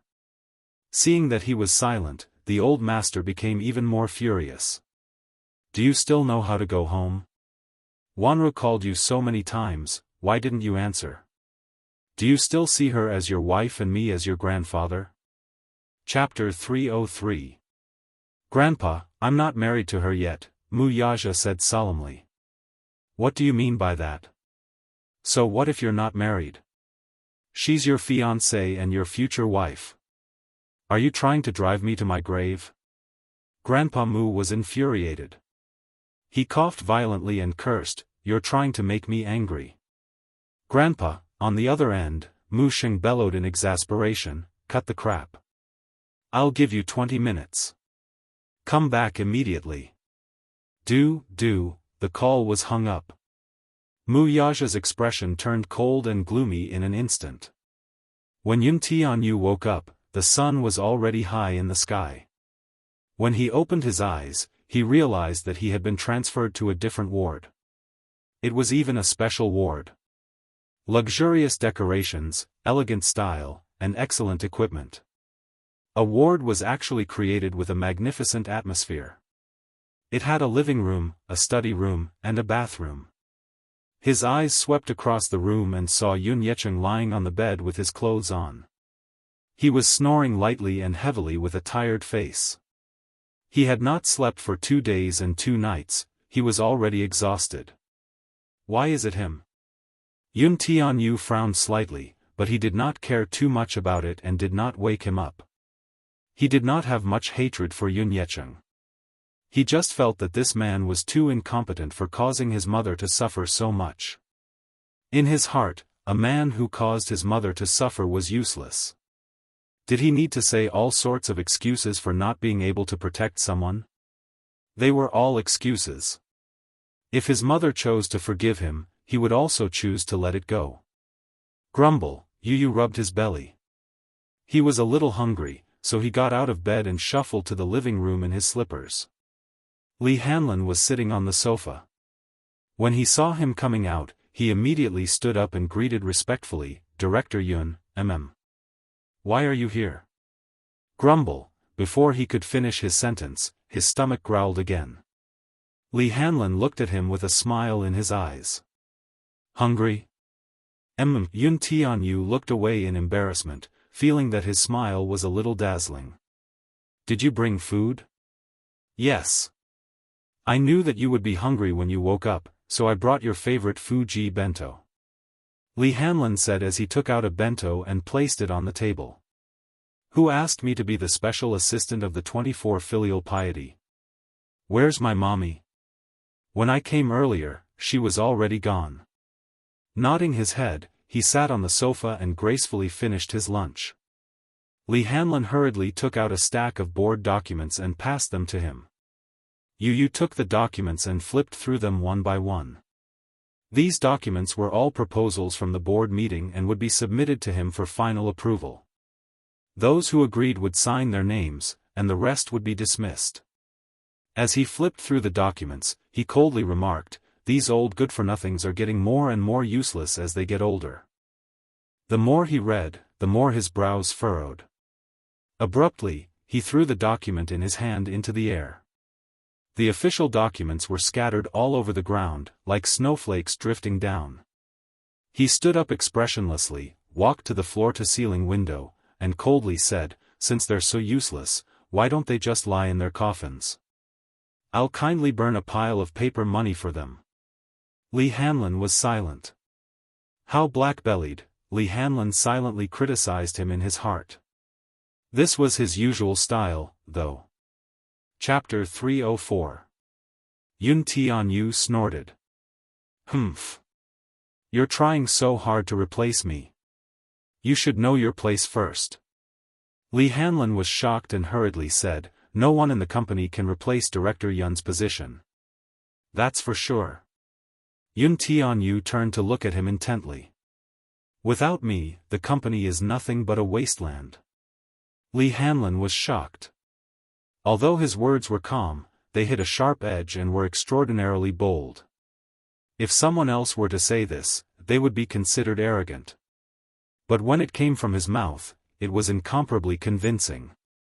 Then, the official documents, reject them all. Understood. Li Hanlin arranged the documents and suddenly stood up. Director Yun, are you willing to meet the person outside? Who? Li Qin. He opened the door and saw Li Qin standing uneasily outside. He did not know how long she had been waiting. Her face lit up with joy when she saw the door open, but her heart plummeted at the sight of Yun Tianyu walking out with a cold face. Why are you here? Yun Tianyu glanced at her coldly, mocking her for her ridiculousness. This is my ward, why can't it be me? Li Qin was speechless for a moment, but when she realized that this was not the time to bicker with him, she hurriedly asked, "Where's your mommy? I want to see her." Yun Tianyu sneered, not taking her seriously at all. Who are you? Is my mommy someone you can meet whenever you want? Li Qin's face turned red at his words and she bellowed in exasperation, "You child, why are you so stubborn? How can you talk to your elders like that? *TCH like you is only fit to talk to me like that. You," she raised her hand in anger and swung it toward his little face. It was just like how she had insulted him in the Yun family. Yun Tianyu only raised his head to look at her coldly. Her palm swung toward him with a swift and fierce gust of wind. Her eyes did not even blink as they emitted a trace of coldness.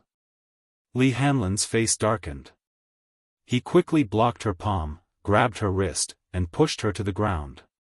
She landed on her but as if she was going to fall apart. Li Hanlin's strength was not small. In front of him, she did not have the strength to fight back at all. She was in so much pain that she cried out.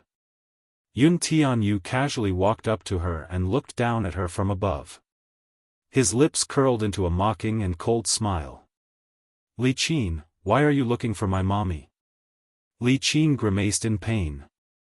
Hearing his question, she sneered disdainfully, if there's anything, I have to discuss it with your mommy. I won't tell you.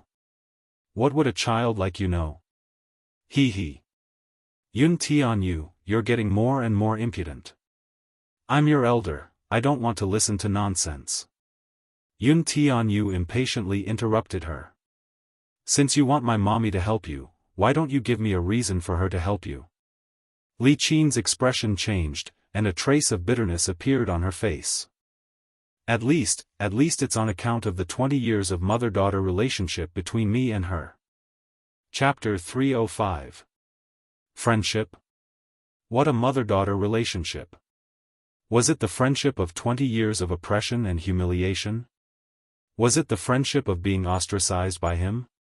He still could not forget the dark and heavy memories of his childhood. If that was the so-called affection. Yun Tianyu let out a lazy laugh. All right, on account of our friendship. You, which ward? She did not know if it was Yu's extraordinary aura or something else, but she actually answered hesitantly, 502, let's go. Yun Tianyu turned and ordered. Li Hanlin immediately followed his footsteps. He couldn't wait to see how miserable Li Qin and Yun Na were right now. Li Hanlin looked back at Li Qin with pity and mourned for her in his heart for a few seconds. Of all people to offend, she had to offend a little devil like Yun Tianyu. She would not even know how she died. It was no wonder that Li Qin had shamelessly come here. Now, she was forced into a corner and had no other way out. Yun Tianyu walked to the door of the ward and saw a group of onlookers crowding around it. He was not in a hurry to enter. Instead, he stood at the door and looked into the ward through the window. At one glance, he saw Yun Na hiding in a corner, covering her face and howling in pain.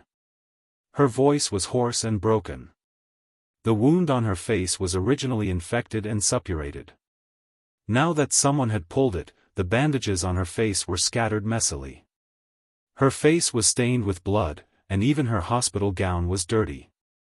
At this moment, Li Dongqiang stood in front of the hospital bed and kicked her body from time to time. He opened his mouth and scolded, I told you to return the money, but you didn't listen to me, did you? Do you really think that I can't do anything to you just because you're hiding in the hospital? B*TCH. Brother Chang, I don't have money. I really don't have money. No money? I think you don't want to return it. If you don't want to, I'll take out your photos for others to admire. Who knows, maybe they can be sold for a good price. He suddenly took out a stack of photos in his hand. It was unknown what kind of unsightly content was in the photos. When Yun Na saw it, she immediately turned pale with fright. She immediately knelt down and reached out to snatch it. No, when Li Dongqiang saw her, he got angry and kicked her to the corner of the wall. Yun Na's head slammed into the wall, and blood immediately flowed out of her head. She coughed out a mouthful of blood. How disgusting, muttered Yun Tianyu coldly. Li Qin also rushed over. However, when she stood at the door and saw the messy ward, she froze on the spot and did not dare to step in. She didn't dare. She didn't have the guts. Li Dongqiang was a well-known hooligan in this area. It was not that they had not seen his methods before. He was vicious and merciless. She did not know how he managed to find his way to the hospital. As soon as he stepped into the ward, he threw Yun Na onto the ground with a slap. Li Qin was scared out of her wits by the commotion. Knowing that the debt collectors had come knocking on her door, she hurriedly ran out of the ward, hoping to find Yun Yecheng and Yun Shishir to settle this matter. Both Yun Yecheng and Yun Shishir were rich. If she were to ask them for money and return it, they wouldn't be so heartless as to leave her in the lurch. However, now, looking at her daughter, who was in such a miserable state, crying and begging for mercy with a bloody face, she could not move her feet. She was afraid that she would be implicated if she went in. She could not take a beating. Chapter 306. Li Dongqiang was not afraid at all. At this moment, he was in public. The other patients and their family members in the ward had already fled the ward in fear. Li Dongqiang was not a busybody. He was only here to find Yun Na to repay the debt he owed.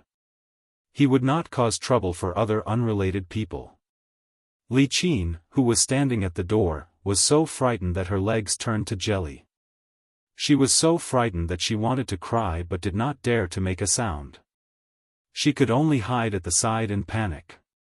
Yun Tianyu looked at her coldly. In the face of disaster, the mother-daughter relationship was just this. This was a debt she had caused, so she had to bear it herself. Misfortune came with evil, the wheel of fortune had turned. With that thought in mind, he wanted to leave. However, just as he took a step, he heard Yun Na's anguished screams from the ward. I really don't have money. Brother Chang, my sister has money. She has money, you can ask her for it. I'm her sister, her only sister. She'll definitely help me pay it back. Yun Tianyu stopped in his tracks. The corners of his eyes were instantly dyed with cold anger. His body emitted a dangerous and frightening aura. He turned his head and looked into the ward. Yun Na was crying bitterly as she hugged Li Dongqiang's trouser leg. She seemed to be clutching at the last straw as she said with reddened eyes, my sister has money. You can ask her for it, she'll definitely help me pay it back. She was the one who helped me pay the previous debt. Yun Tianyu was startled and clenched his fists tightly. Mommy helped her pay the debt? When, he actually did not know? Yun Na, haven't I made myself clear to you that day? Didn't you make me suffer enough last time? You said that your sister was pure, lovely, and a stunner. You even said that you wanted to give her to me to pay off your debt. What happened in the end, though? Not only was your sister not a virgin, but she also had an illegitimate child. More importantly, she had a sugar daddy behind her. I didn't even touch her, and I was almost killed. Do you think I'll fall for your trick again this time? Find trouble with her? Even if you have the guts, I won't dare to.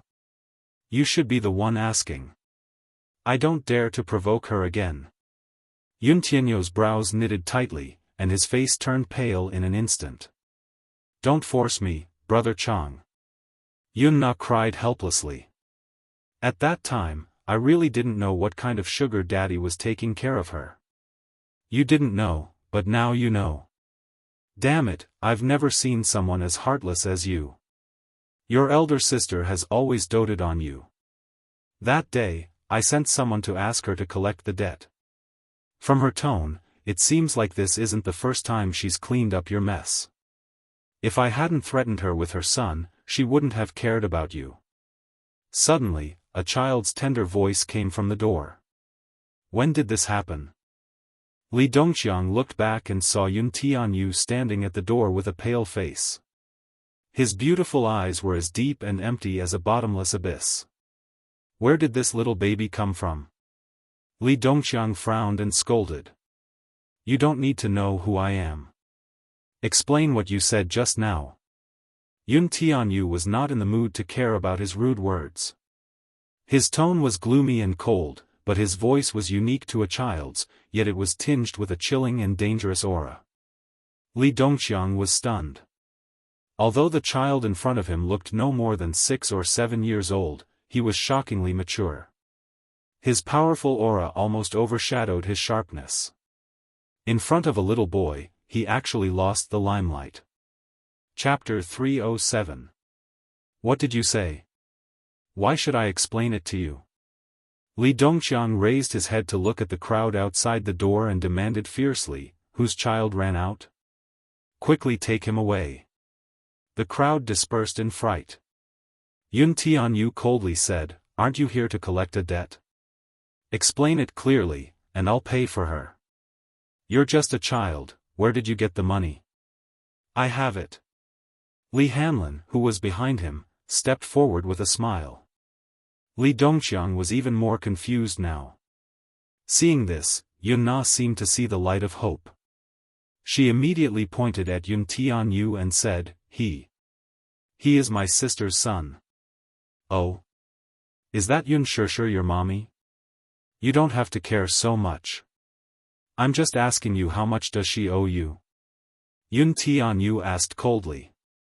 He did not look at Yun-na, as if he was afraid of dirtying his eyes with just one look. 500,000 yuan. Yun Tianyu tilted his head and said in a low voice, agently, yes. Li Hanlin immediately took out a stack of checks from his briefcase, wrote a string of numbers on it, signed it, and flashed it to Li Dongxiang. 1 million yuan. Li Dongxiang's eyes widened. Oh, this child is not simple. Yun-na watched with tears in her eyes until Li Hanlin flashed the amount on the check. Her face lit up with hope, but it was soon followed by disbelief. Who was this man in a suit? One look and one could tell that he was an elite, so why was he so respectful toward Yun Tianyu? Li Qin, who was standing at the door, was also dumbfounded. Who exactly was this man? How could he casually write a check for 1 million yuan? What was more shocking was that this man was submissive and obedient to Yun Tianyu, a child.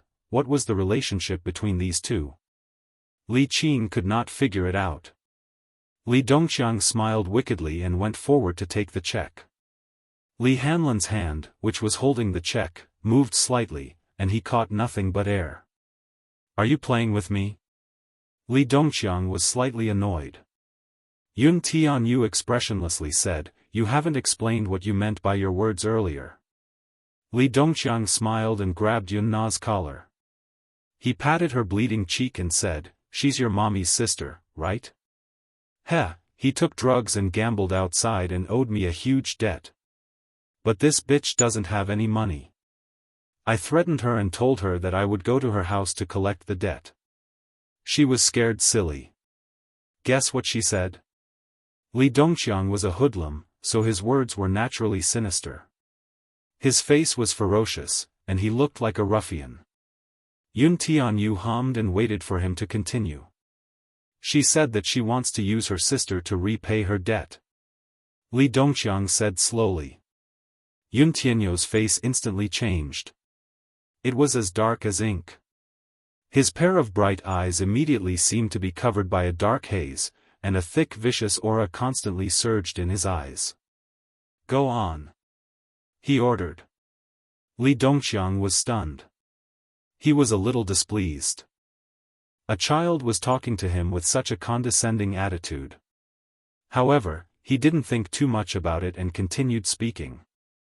She said that her older sister was so beautiful and refined.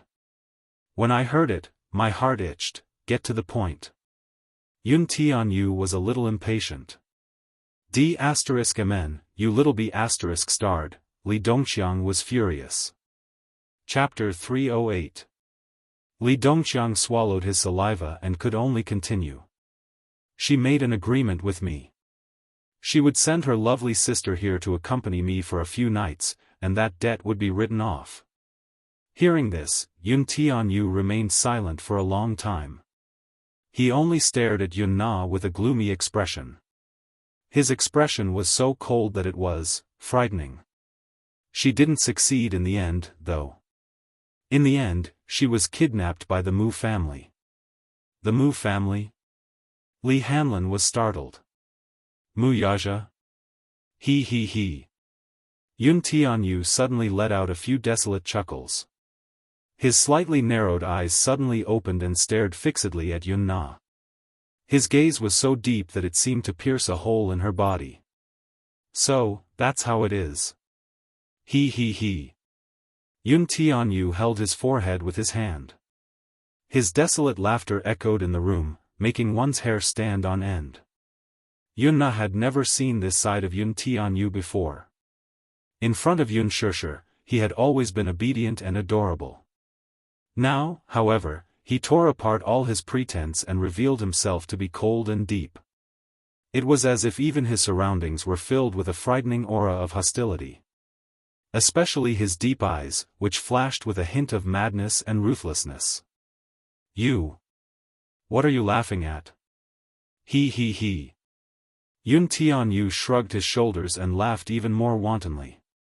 He closed his eyes and those dark memories squeezed into his thoughts.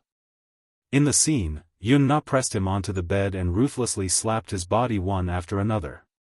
She pulled his ears and said in a sinister voice over and over again, "Little B****, go ahead and cry. Go ahead and make a fuss. Your mommy isn't at home right now. Let's see who's going to help you. Who will protect you?" Those dusty memories, under the stimulation, broke out of their cage and flashed before his eyes like a merry-go-round. He, his slightly trembling laughter contained the pain of his memories being torn apart. Li Dongqiang shook his head and sighed. "I didn't expect you to be willing to pay for her debt. Repaying evil with good, isn't it? She harmed your mommy, don't you hate her?" "Hate?" Yun Tianyu opened his eyes abruptly. There was a flash of murderous intent in his eyes. How could he not hate her? Overflowing hatred. Sigh, I originally wanted to throw her into the pond to feed the fish. Initially, when he heard that she was going to enter the entertainment industry as a celebrity, he even took a bunch of pornographic photos of her to blackmail her. Now that she was disfigured, her acting career had come to an end. "Since you're paying for her debt, I'll give you these photos." Li Dongqiang passed the photo to Yun Tianyu and reached for Li Hanlan's check again. Li Hanlan coldly grabbed his wrist, rendering him unable to move. "Why, are you going back on your word? Did I say that I'll repay her debt?" Yun Tianyu's voice was cold and mocking. Yun Na's heart leaped to her throat again. She thought that she was saved, so why was Yun Tianyu going back on his word? Could it be that the check was fake? Did he not mean what he said just now? His heart was like a roller coaster, hanging high for a moment, then falling to the bottom of the valley. "Then what you said just now," Yun Tianyu coldly retorted, "she owes you so much money, yet you're throwing her into the pond. How pitiful is that? Poor mommy, all the grievances she had suffered all these years were written off so easily." Chapter 309. Throwing her into the pond like this is too merciful. He suddenly threw the photo in his hand into the air and sneered. "Chop her up and feed her to the sharks. Her death is not worth pitying."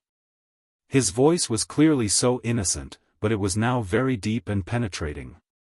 It was as cold and eerie as the tide. Every word seemed to be squeezed out from between his teeth, and it was inexplicably hair-raising. Yun Na was so shocked that she hid behind Li Dongqiang in fright.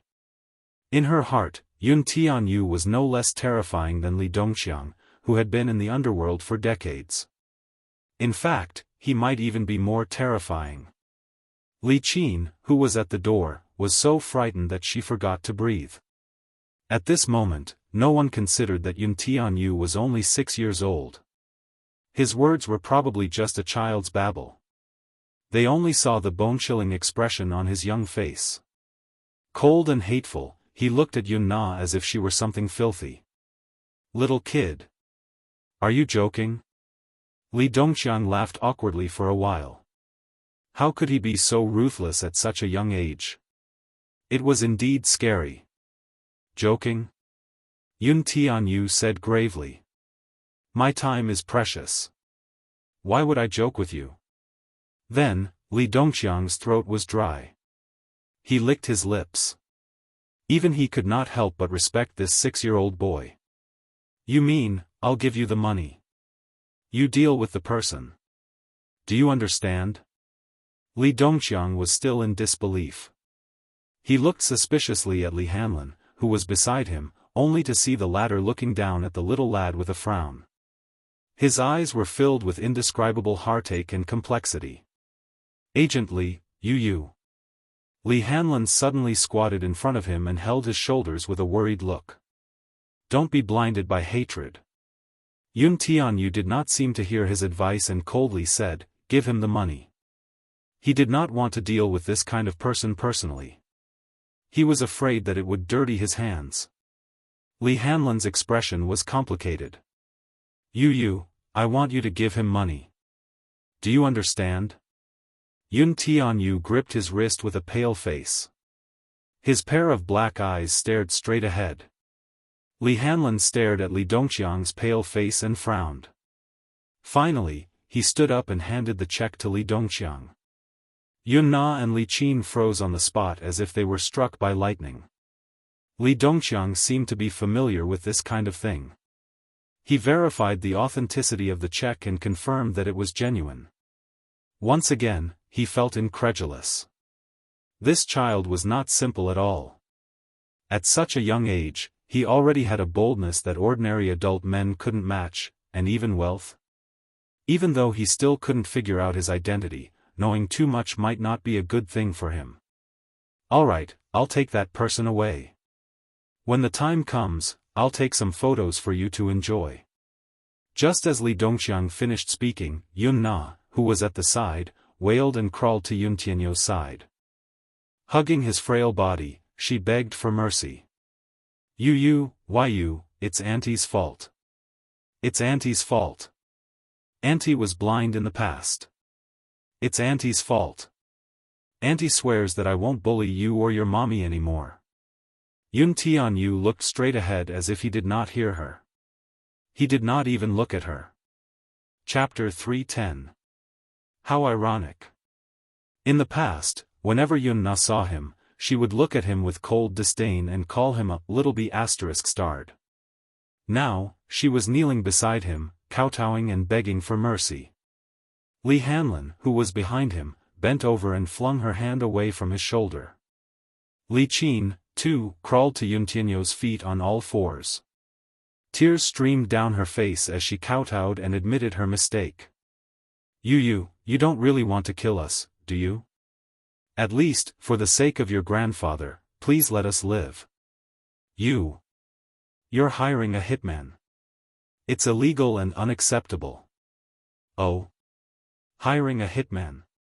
Yun Tianyu muttered to himself nonchalantly and smiled slyly. Did anyone hear that? There was dead silence in the room. Who would believe a 6-year-old child's words? A 6-year-old child hiring a hitman to kill someone was simply a fantasy. In the suffocating silence, Yun Na kowtowed heavily on the floor and said hoarsely, I'm sorry. I'm sorry. I'm sorry. I'm wrong, I know I'm wrong. She wailed heartbreakingly as she reached out to hug Yun Tianyu.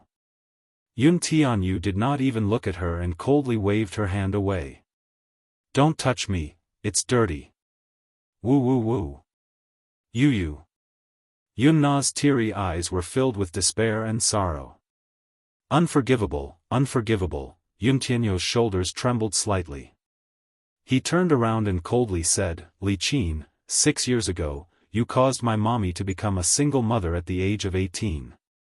She sacrificed herself for the Yun family, but how did you treat her? Abruptly, he enunciated each word clearly. Li Qin, I've long wanted to get rid of you. Yun Na sobbed and begged, give us another chance. Yun Tianyu said, it's not that I didn't give you a chance, you didn't cherish it. Li Qin was stunned. I became so strong in order to protect my mommy. You hurt my mommy again and again, yet you want me to forgive you? Impossible. With that, he turned and walked out of the ward. Li Dongqiang's men soon arrived. Li Qin cried behind him, you can't be that cruel, right? Yun Tianyu ignored her and quickly left the ward. Behind him were Li Qin and Yun Na's despairing faces. Back in the ward, he closed the door behind him. Yun Tianyu stood at the doorway, looking cold and ruthless. When Li Hanlin saw this, his heart ached and he hugged him tightly. Her weak body seemed to be unable to withstand a single blow. Although he wasn't his child, after a year of master-servant relationship, he had already treated him as half a family member. After witnessing his ruthless means in the business world, he was in awe of this child from the bottom of his heart. However, in front of Yun Shishir, he looked innocent and cute. When he looked at Yun Shishir, his eyes were pure and untainted. This purity was without any pretense, as if this was how he should be. However, hatred had dyed this purity black. He originally thought that it was because of his superb acting skills that he was able to switch between the front and the back. But now, it seemed that he no longer thought so. What kind of childhood did this child have that he could do such a cruel thing? Cruel, to a child, it was especially cruel. He did not know how dark his childhood was to be able to gnash his teeth in hatred to kill someone. Chapter 3:11. At the Mu residence. Mu Yaja parked his car in the garage and walked into the living room. Both Mu Sheng and Mu Wanru were there. Grandpa Mu sat in the armchair with a solemn expression. Mu Wanru, who was kneeling beside him, was carefully massaging his legs and massaging them from time to time. Grandpa Mu's face turned ashen when he saw Mu Yaja. He snorted coldly.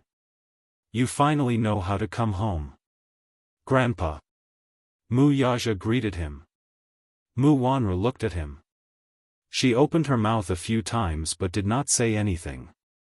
Grandpa Mu slammed the table. He was obviously furious. "Where have you been for the past 2 days? You still know about this house?" "I was busy." "Busy? What were you busy with?" "You were busy with a woman's bed." Grandpa Mu was furious. Mu Wanru immediately patted his chest that was heaving up and down due to his anger. She said gently, "Grandpa, don't be angry. Don't hurt your body. He must be busy with the company's affairs. That's why." "Humph. He's busy. Wanru, you're always thinking of him, but has he ever thought of you?" Mu Wanru's face stiffened. Her eyes were filled with grievance. The atmosphere in the living room was extremely tense. It was as if a storm was brewing. Mu Yaja sat on the sofa and brewed a cup of tea. He looked calm as if he did not care about Grandpa Mu's anger. Grandpa Mu was furious when he saw Mu Siju's nonchalant attitude. "Who did you give the bungalow at Xiangti Walk to?" Grandpa Mu narrowed his eyes. His face was gloomy. Mu Yaja furrowed his brows. It was obvious that his every move in the past few days was being monitored. Grandpa Mu soon heard about what he had done 15 minutes ago. This realization made him somewhat displeased. Hence, he remained silent in the face of Grandpa Mu's interrogation. "Not talking?" Seeing that Mu Yaja was silent, he sat up straight and threw a file in front of Mu Yaja. He asked coldly, "At least explain this matter clearly." Mu Yaja expressionlessly took out a stack of documents and a few photos from the folder and glanced at them coldly.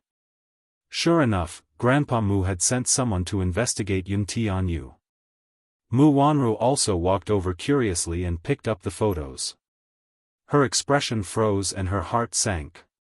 She did not know that he was investigating Yuntianyu. He had no idea. Mu Wanru secretly gritted her teeth. The situation did not develop as she had expected. If Mu Sheng were to investigate Yuntianyu, he would definitely find out about Yun Shishir. At that time, if they found out about the incident from more than 10 years ago, Mu Wanru's heart was suddenly in her throat and her breathing stopped. Mu Sheng was in a fit of anger, so he did not notice her abnormality. He only asked coldly, "Have you investigated this child's matter clearly?" Mu Yaja's deep gaze fell on Mu Wanru, who was unsettled, and he slowly answered, "No. I think this child is about 6 or 7 years old." "When did this happen?" He angrily said, "I don't care how this child came about. Anyway, the Mu family's bloodline can't be outside. Bring him back."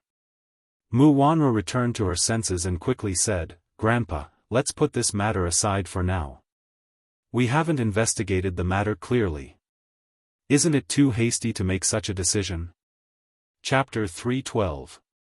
Mu Wanru's heart skipped a beat when she heard that. Mu Yaja remained silent. Seeing that, Grandpa Mu bellowed, "Give me an explanation for this matter as soon as possible. You summoned me back just for this matter?" Mu Yaja frowned. It was not that he had never thought of letting you return to the Mu family. However, now was not the time. He already had solid evidence in his hands, but he was still a little short of it. Of course not. Grandpa Mu calmed his anger and said in a low voice, "Arrange your marriage with Wanru as soon as possible." Mu Wanru's face lit up with joy when she heard that. She pretended to be shy and asked, "Grandpa, why so sudden, marriage?" Mu Yaja's eyes twitched dangerously. "Why? If you don't arrange it as soon as possible, how long do you want to delay it? She's your fiancée and your childhood sweetheart. Now that both of you are of age, your marriage naturally can't be delayed any longer. Otherwise, I won't feel at ease even if it's delayed for a moment." Grandpa Mu slammed his walking stick on the floor as he yelled in annoyance. Mu Wanru's heart skipped a beat when she saw Mu Yaja's cold face. She hugged Grandpa Mu's shoulders aggrievely and said, "Grandpa, we're not ready yet. What do you need to prepare for a marriage? Both of you are already engaged. It's inevitable that the public will be suspicious of you if you delay the wedding. Besides, Wanru, it's not that I want to nag at you. Even if Yaja doesn't care, you should do more. Are you willing to watch your man be seduced by another woman?" Grandpa Mu sized up Mu Yaja as he said that. His voice instantly turned gloomy. "Wanru has been with you for so many years. I won't allow you to let her down. Arrange the marriage as soon as possible, understand?" Mu Yaja remained silent for a while. Suddenly, his lips curled into a deep smile. "I understand, Grandpa. That's good." His answer was like a tranquilizer. Grandpa Mu was finally relieved. Mu Wanru, who was standing at the side, was also overjoyed. She thought that Mu Yaja would try his best to reject the marriage, but he actually agreed to it. "Wanru, both of you must be well." Grandpa Mu was overjoyed as he patted the back of her hand gently with a kind look on his face. She reservedly replied, "Thank you, Grandpa. Grandpa, I'm tired. I'm going back to my room first." Mu Yaja expressionlessly said that and went upstairs. Grandpa Mu immediately signaled to Mu Wanru with his eyes, and the latter immediately understood. Lifting her skirt, she followed Mu Yaja into the bedroom. Once they were, he, Unrao and Wanru. And Wanru saw this. Mu's when she when. Then, she immediately went forward to help him change his clothes. The man glanced at her from the corner of his eye. His expression was distant as he dodged her actions. Mu Wanru froze on the spot as if she had been petrified. His indifference caused her to be at a loss of what to do. She felt uneasy. After pondering for a while, she finally mustered her courage to speak. "You seem to be so cold to me recently." "Why? Am I?" Mu Yaja did not look at her. His eyes were fixed on the floor-to-ceiling window. He casually pulled his collar and took off his shirt. His tone was cold. Mu Wanru's heart tightened. She felt wronged. "Of course, you're always cold to me." "Why? Haven't I always been like this?" His leisurely attitude made her feel even more embarrassed.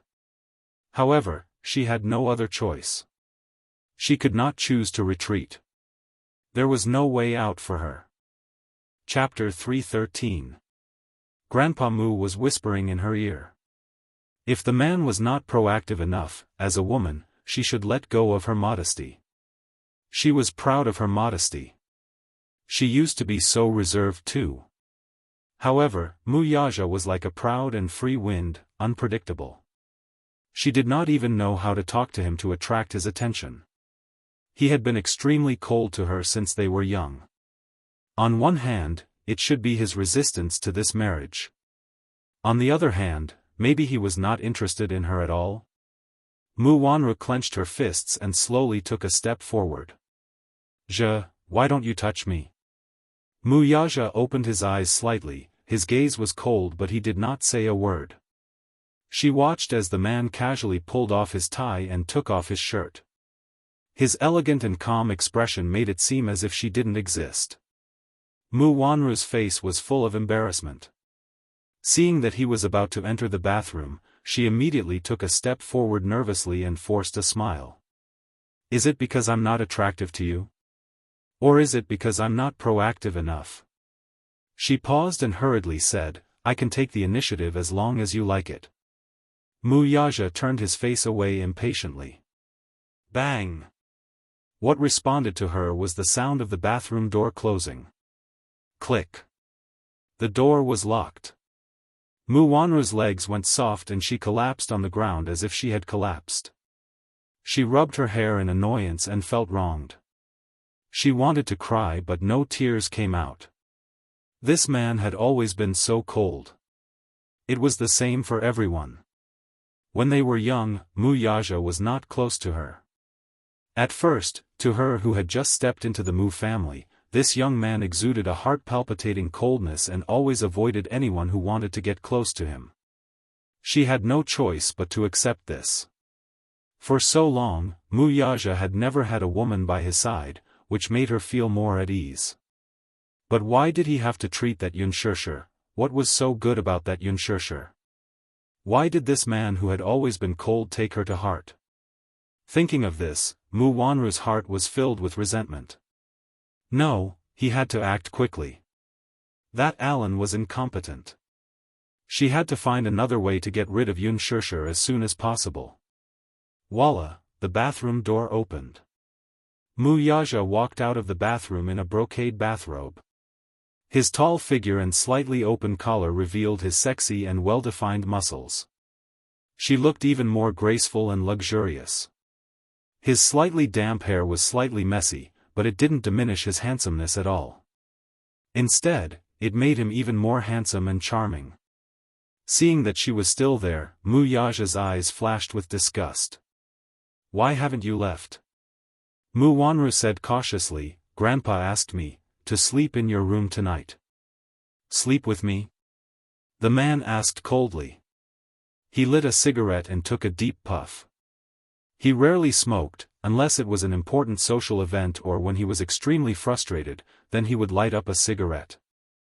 It could be seen that he was not in a good mood tonight. Mu Wanru stubbornly did not move an inch.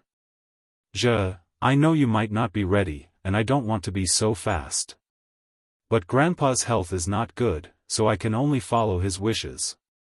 He instructed me to do this. I don't want to anger him, I'm afraid he'll hurt his body. Mu Yaja narrowed his handsome eyes and looked at her. She actually came up with such a dignified reason, ridiculous. You want me, okay? Chapter 314. Mu Wanru's face was full of shyness. She gently unbuttoned her dress and slowly approached him. As she walked step by step, her long dress fell off her body and fell to the ground. Her fair and smooth body was completely exposed to the cold air. Mu Yaja's pupils constricted. A hint of suppressed anger flashed in the depths of his handsome eyes. Tonight, I'll give myself to you. You want me, okay? The woman walked in front of him. A pair of arms slowly wrapped around the man's sturdy waist. Her delicate lips softly pressed against his chest. She was trying to melt his cold heart with her tenderness. When she was looking forward to the man's next move, the man's cold voice came from the top of her head. Put it on. What?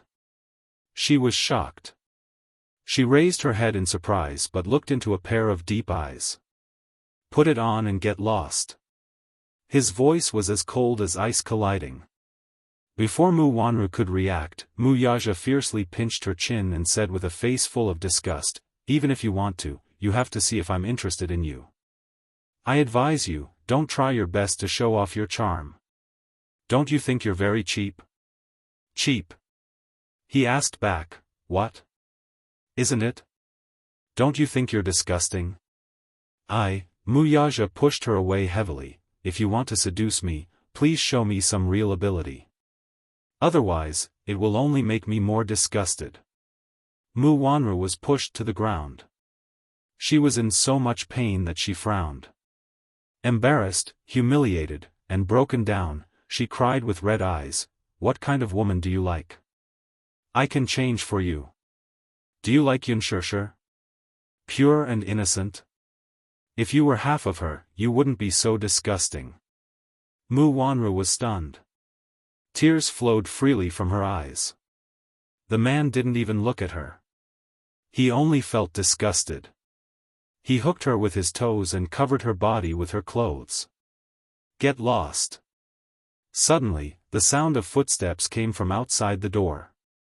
Suddenly, there was a knock on the door, followed by Xiao Yichen's childish voice. Daddy, can I come in? The door wasn't locked, so Xiao Yichen tiptoed and pushed the door open.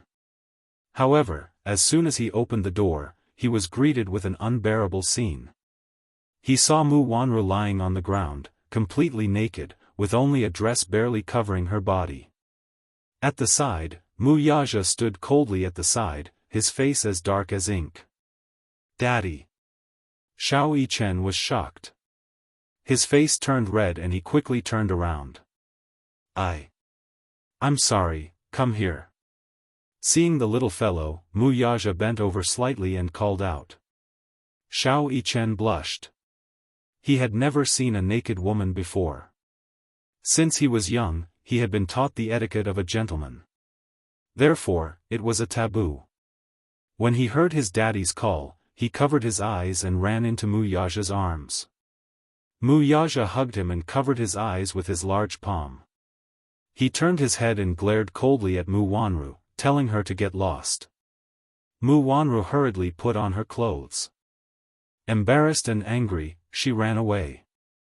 The door closed again, and silence returned. Xiao Yichen pushed his wide palm away and asked curiously, Daddy, why isn't Mommy wearing any clothes? She's hot, Mu Yaja said calmly. It's raining outside.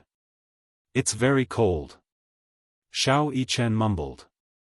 The scene just now was too impactful. His heart still hadn't calmed down. Have you finished your homework? Yes. I finished it a long time ago. Xiao Yichen smiled and hugged his neck. I'll sleep with Daddy tonight, okay? Chapter 315. By the time Yunshishi rushed to the hospital, it was already late at night. Perhaps it was because she had not slept a wink the entire night that she fell asleep on the sofa while she was packing her clothes. In the end, a call from her manager woke her up. Remember to come to Huanyu to sign the contract next Monday. Shishi, congratulations on signing a contract with Huanyu Entertainment. This is a very smooth first step. He called to inform her not to miss the signing ceremony with Huanyu next Monday. She hung up the call and looked out of the window. It was already drizzling. She could not help feeling a little dazed. She had actually entered the entertainment industry. Would her career progress be smooth in the future? She rushed to the hospital and hurriedly pushed open the ward door. Yunshishi was also a little surprised by the luxurious VIP ward. In the living room, Yu was sitting in Yun Yecheng's arms, flipping through the comic the latter had bought in boredom. Only the heavens knew how bored he was to be flipping through the comic books that he usually disdained. When he saw Yunshishi, he immediately pounced into her arms barefooted. Mommy, you're finally here. I thought you were going to leave Yu alone in the hospital again. How could that be? Yunshishi reached out and gently patted Yu's head. She only calmed down when she saw that his complexion had regained some color. She smiled slightly and asked, Yu, have you eaten? Yes, I have. If I wait for my stupid mommy to send food over, Yu will be so hungry that smoke will come out of my 7 orifices. Yun Tianyu pouted in dissatisfaction. His tone was full of grievance and resentment. Yunshishi did not know whether to laugh or cry. You even learned an idiom? Did the principal teach you that? Cough.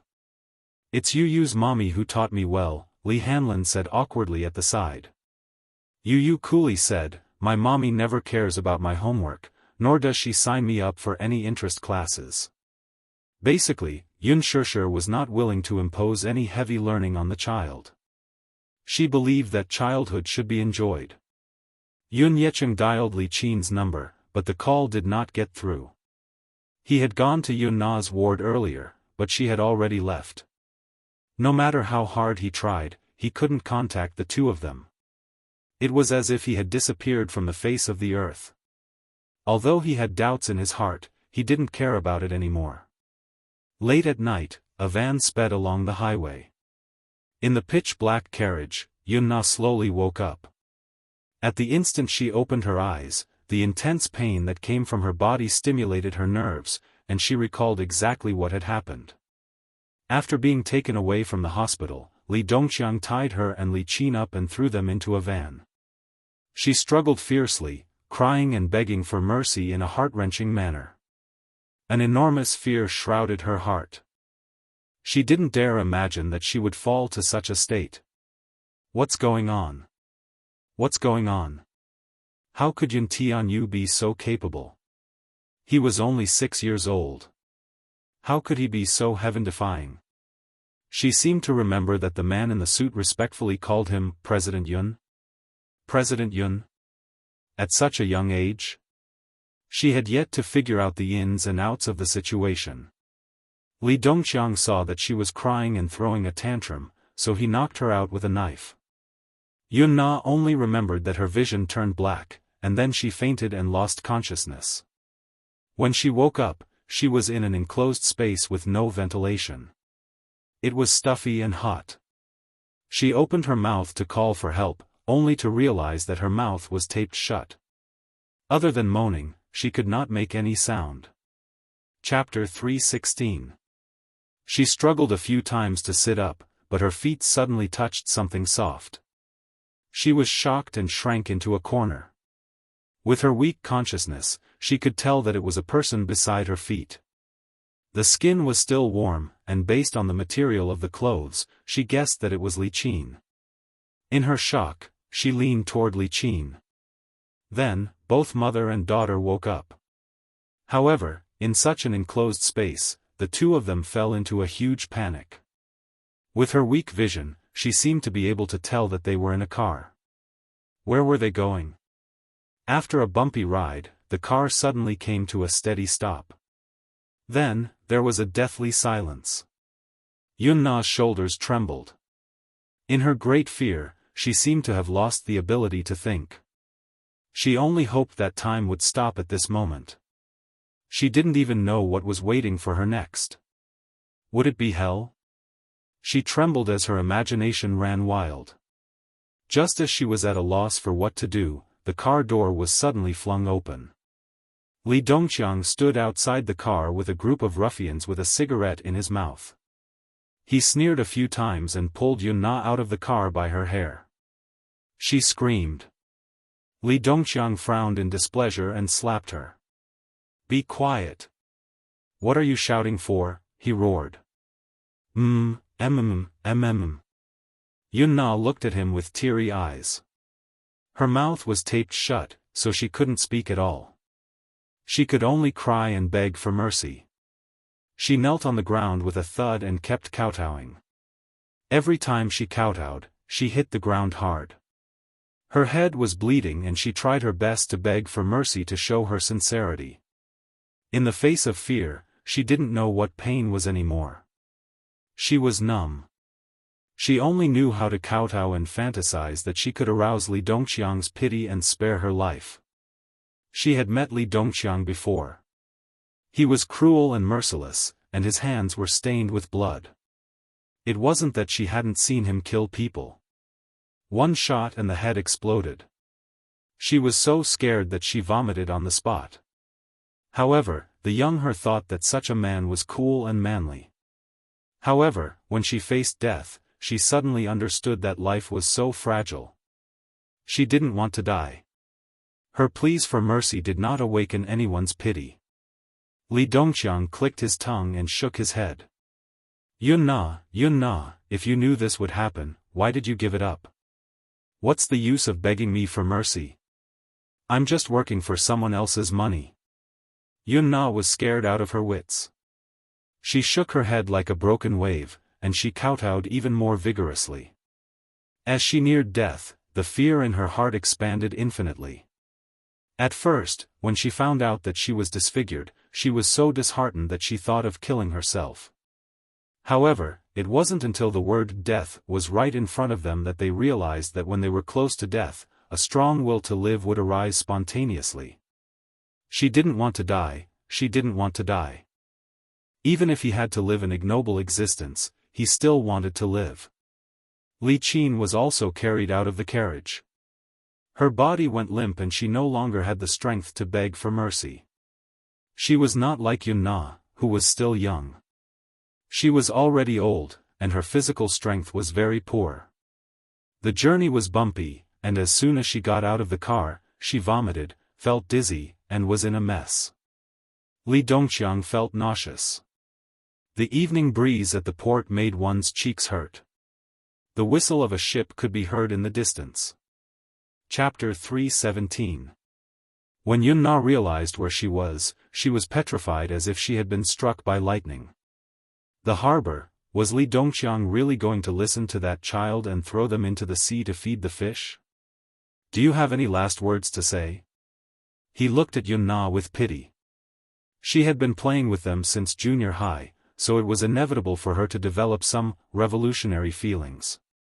Thus, he showed her rare kindness. Yun Na shook her head with a pale face. She did not want to die. However, he mistakenly thought that she had no last words to say when she shook her head, so he signaled to the people beside him with his eyes. Remember to clean it up. Got it, Brother Chang. Li Dongqiang sneered. He stopped in front of Yun Na and gently patted her head. Sigh, poor thing. Tell me, why are you so silly? It's not that I don't want to help you, after all, we had a brief relationship before. However, you're the one who schemed against me first, so don't blame me for not caring about our relationship. With that, he stood up and watched helplessly as they were dragged away by a few footmen. Yun Na struggled with her legs flailing as she broke down and cried. At the harbor, a cargo ship was quietly anchored. Li Dongqiang was not an ordinary gangster. He had a powerful underworld organization behind him. He was involved in arms, drugs, money laundering, and everything else. Hence, he naturally had his own cargo ship. His subordinates threw Yun Na and Li Qin on the deck of the ship. With a thud, Li Qin's head hit the guardrail and she fainted. Yun Na could only watch helplessly as the cargo ship gradually left the harbor. The despair in her heart grew infinitely. Yuntianyo's condition quickly stabilized. The attending doctor paid special attention to it and prescribed him medication to stabilize his condition before informing him to be discharged on Sunday. On the day of his discharge, from the attending doctor to the director, a row of people lined up at the entrance to respectfully send them off. Was there a need to be so high profile? Yun Shishir was speechless. Before Yu was discharged, she had already tidied up the house. She spent half a day tidying up Yu's study room. When the car drove into Xiangdi Walk's bungalow district, Yun Yecheng's expression changed. Shishir, did you drive the car to the wrong place? Why did you drive here? This is the villa district. Yun Shishir broke out in cold sweat. Dad, we didn't drive the wrong way. It was only when the three of them stood at the entrance that Yuntianyo's expression changed slightly. Mommy, this isn't our house, is it? It's our new home. Yun Shishir face-bombed, not knowing how to explain. That man inexplicably gave her a bungalow and called it a gift. The average price of the houses here is more than 100,000 yuan. Shishir, you. Yun Yecheng's face turned pale in disbelief.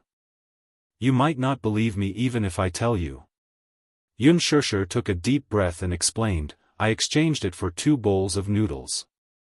Yun Yecheng, who would believe that? The two of them fell silent. 2 bowls of noodles in exchange for a house worth tens of millions. What kind of joke was this? His brows furrowed slightly. Suddenly, he thought of something and smiled without saying a word. He knew who it was. He was not used to living in his previous apartment. It was quite unsafe with all kinds of people.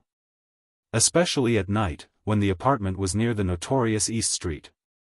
Xiangdi Walk, Dragon Court Real Estate Group, was under Disheng Financial Group. Chapter 318.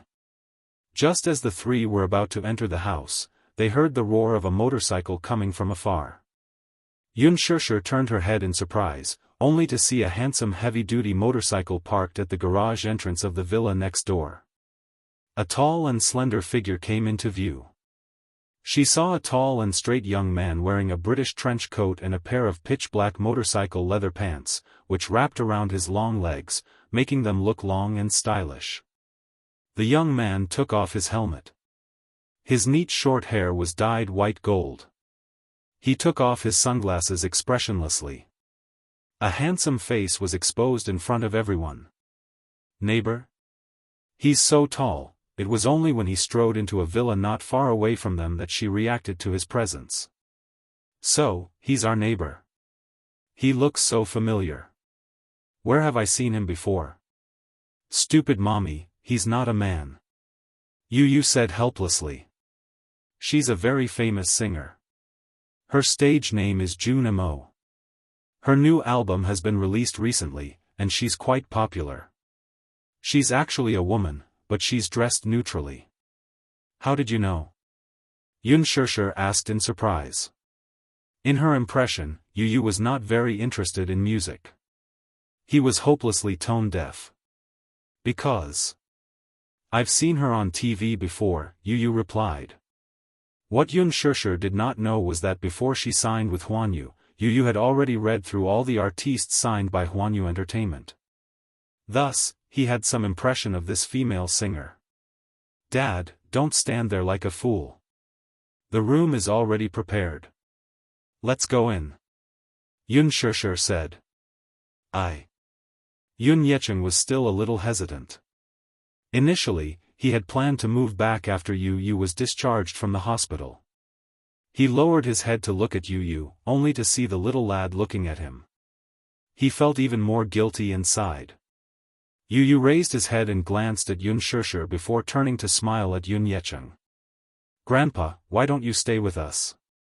Unspoken stared at him in shock. He thought that Yu would never forgive him. She even thought that the estrangement between them would never be erased. A warm smile appeared on Yu's face. "Grandpa, don't worry. It's Mommy's wish to be filial to you and serve you in your old age. You're old now, so we should all be filial to you. Yu is so sensible." Unspoken happily planted a kiss on his cheek. She looked up and said, "Dad, look. Yu has already said so. The child is so filial. Do you have the heart to reject the child?" "Yes, yes, yes." Unspoken nodded profusely as he repeated the word, "yes," several times in a row. His eyes could not help but moisten. The three of them chatted and laughed as they entered the villa. Monday. Unspoken woke up early, dressed up, and rushed to the headquarters of Huanyu Entertainment. The next night, Qin Zhou specially sent her a message, repeatedly reminding her not to be late.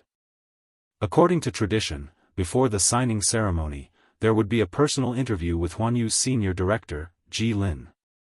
Ji Lin, nicknamed Ji Yanluo, was famous for being strict and had a strong sense of punctuality. If the appointed time was not up, he would not be lenient. Previously, there was a newcomer who was good in all aspects, but because he missed the interview, he directly cancelled the contract without mercy. Chapter 319. Just when she was anxious, a Maserati stopped steadily in front of her. The window was lowered, and a handsome young man's feminine face appeared. Unspoken frowned slightly and recognized him at a glance.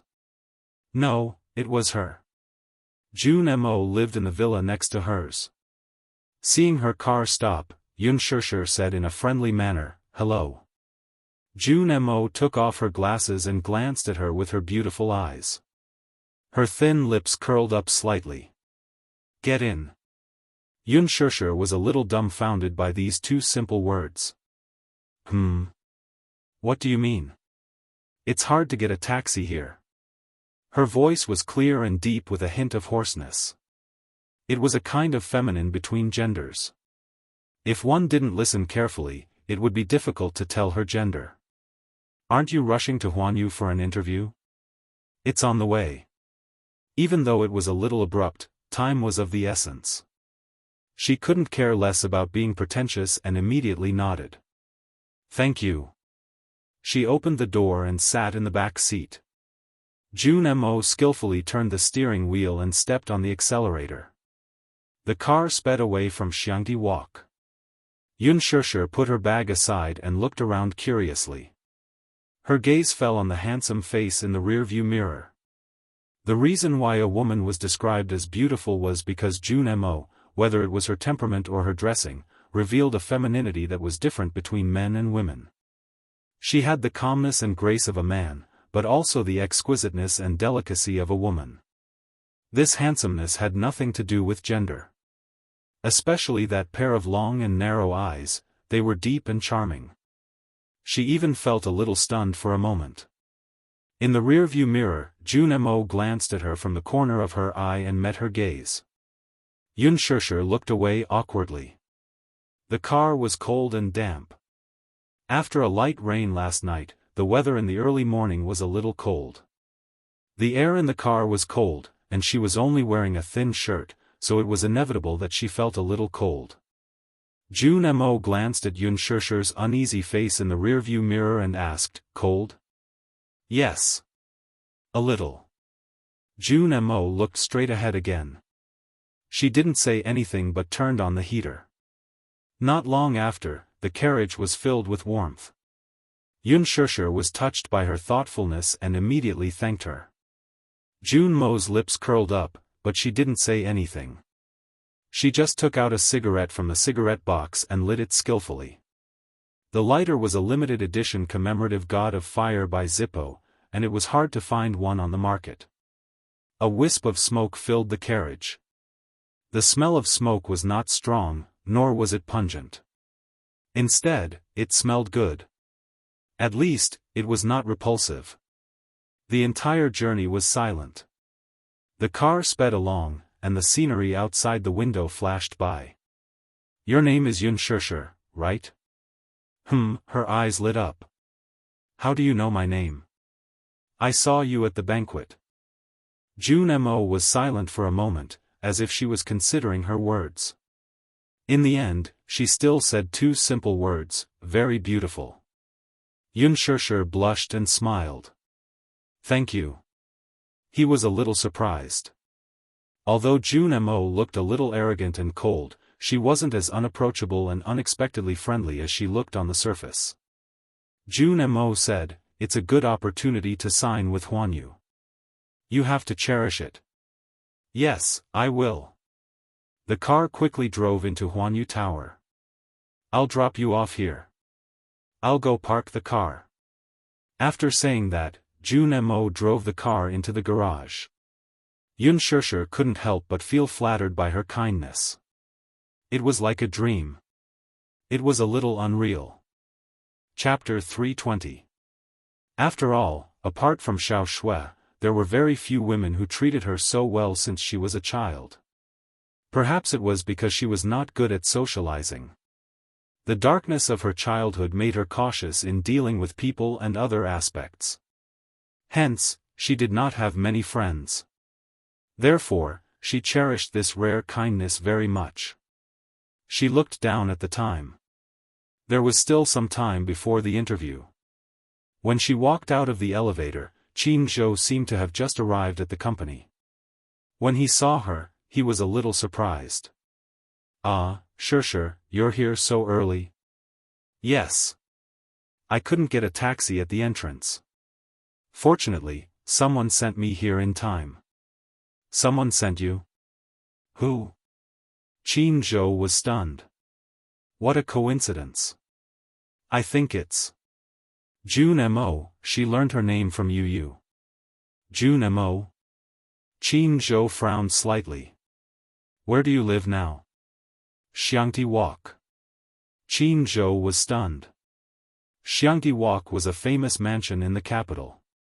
Where did she live? That's a mansion. Why do you live there? I won the lottery, Xianxia said awkwardly.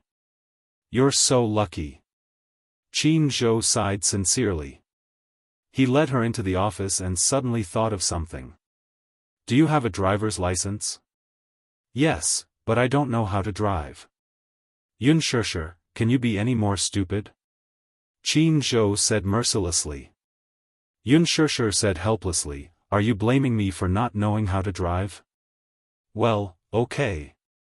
After you sign the contract, I'll arrange a car for you to take you to and from work.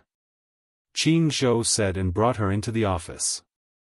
He filled in some information for her and patiently reminded her, the person who will be interviewing you later is Huanyu's entertainment director. He's famous for being strict and nicknamed Ji Yanluo. You have to be careful during the interview. Yes, I will.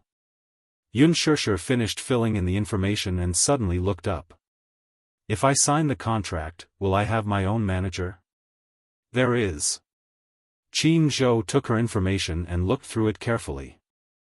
Who will it be? Hee, of course it'll be me. Qin Zhou smiled and said, Xianxia specifically asked me to take care of you. If you sign the contract with me, I'll take good care of you.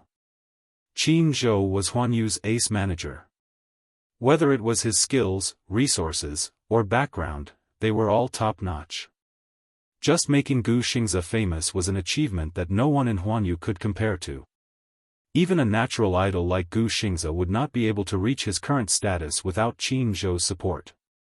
She had to admit that he was a very powerful person. If Gu Xingze was the king of the entertainment industry, then Qin Zhou could be described as the prime minister who supported the emperor wholeheartedly. Gu Xingze was able to get a role in a Hollywood blockbuster as soon as he debuted. He had signed several fashion commercials and produced a large number of albums. The reason was that Qin Zhou had a considerable amount of resources. What was the most important thing in the entertainment industry? Arranged in order, resources, background, strength, talent, aptitude, and appearance. Appearance could be remolded, and it was fine if one was not strong enough. However, resources and background were often things that could not be obtained even if one begged for it. People in the entertainment industry never dared to say harsh words and promote whoever they wanted. However, Qin Zhou had the confidence to do so. No matter who it was, as long as he said harsh words and supported them with all his heart, they would definitely become famous in his hands. Many popular artists had thrown him an olive branch and even hired him with a lot of money, but Qin Zhou was unmoved. Chapter 321. He only had one artist, Gu Xingze, under him. If he spent all his resources on him, others would be jealous. The entertainment industry was full of dangers. Gu Xingze was naturally worried about assigning Xianxia to another manager. He was afraid that he would be devoured until not even his bones were left. Therefore, Qin Zhou personally came to manage Xianxia. Resources were another matter. At least with Qin Zhou's methods and background, he was definitely a reliable manager. Qin Zhou urged, fill in these documents first. The director's office is next door. I'll bring you to see him. There were only 2 offices on the 18th floor of Huanyu. One was for Ji Lin, and the other was for Qin Zhou. It was obvious that Qin Zhou had a pivotal position in Huanyu. Xianxia had just finished filling in a stack of documents when Qin Zhou took out another stack of documents like magic.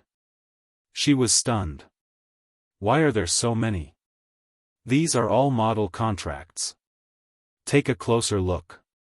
After the interview, the director will sign it. Is it a contract to sell myself? She rolled her eyes suspiciously. Qin Zhou rolled his eyes back and smiled evilly. Yes, it's a contract to sell yourself. Hurry up and sign it, and you'll be mine. Qin Zhou was good in every way, but he was usually a little indecent and sharp-tongued. She vaguely remembered the last time at Empress Fashion Club, he had stabbed Xiao Dong of the Xiao group with a few words. Xiao Dong had a pair of fierce eyes that wanted to destroy him. Xianxia suddenly said strangely, "You seem to be very free today. Where's Xianxia?" "He went to Milan for a fashion show and will return the day after tomorrow," Qin Zhou said and suddenly teased. "Why? Do you miss him?" "Don't talk nonsense," Xianxia said angrily. Qin Zhou snorted coldly. "How heartless." After a pause, he gossiped again. "To be honest, Xianxia seems to be a little too concerned about you. Sigh, look at him. He went to Milan to watch the show and left me alone in the company to deal with the mess." "Mess?" Qin Zhou stretched out his finger and rubbed the space between his eyebrows. With a tired face, he said, "Yeah, what a huge mess." Naturally, he would not tell Xianxia that Gu Xingzi had offended Yang Shoucheng because of her. He hadn't been able to sleep well for the past few days as he had been dealing with this matter. He didn't know what was wrong with that kid. Of all the people he could have offended, he chose to offend Yang Shoucheng, the boss of the European king. During the most glorious period of Hong Kong movies, Yang Shoucheng had an unshakable position in the entertainment industry. Even though Hong Kong's movies were gradually declining, Elder Yang's status was still there. He actually went to injure someone. He didn't mind the trouble, but the trouble was that if the Gu family found out about his actions, there would be some criticism. Gu Xingzi's brother was even harder to please than Master Yang. He was in a terrible fix. What happened? Just as Xianxia finished speaking, there was a sudden commotion outside the door. Qin Zhou frowned and opened the door, only to see Tang Yu blocked at the door of the director's office. She wanted to enter but was stopped by Ji Lin's assistant. Tang Yu's assistant and Tang Yu were in a deadlock, staring at each other. "Why is she here? Didn't she already terminate her contract?" Qin Zhou sneered and muttered. "She still dares to look for Ji Yanluo. Is she looking for a scolding?" Chapter 322. Tang Yu terminated the contract? Xianxia gossiped for once. Why did Tang Yu terminate the contract? Qin Zhou turned around and complained, "My dear miss, don't you read the entertainment news on a regular basis? In any case, you're someone who's about to enter the entertainment industry. You should at least pay attention to the news in the industry." Huh. Xianxia was ashamed. "I don't usually watch TV. You, tell me." Xianxia's gossipy soul was burning fiercely. Qin Zhou sneered. "What else can it be? The news about her unspoken rules is all over the city. Huanyu has always valued the image of its artists. Now that she's notorious, who else can they kick out but her? Not only that, as an artist, a few advertisers have withdrawn their contracts with her. The few movies she signed were forced to change actors midway.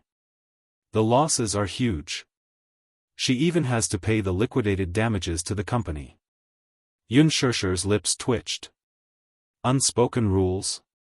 She was fine when he saw her at the cocktail party. In just a few days, such a big change happened? Things were still the same, but people had changed.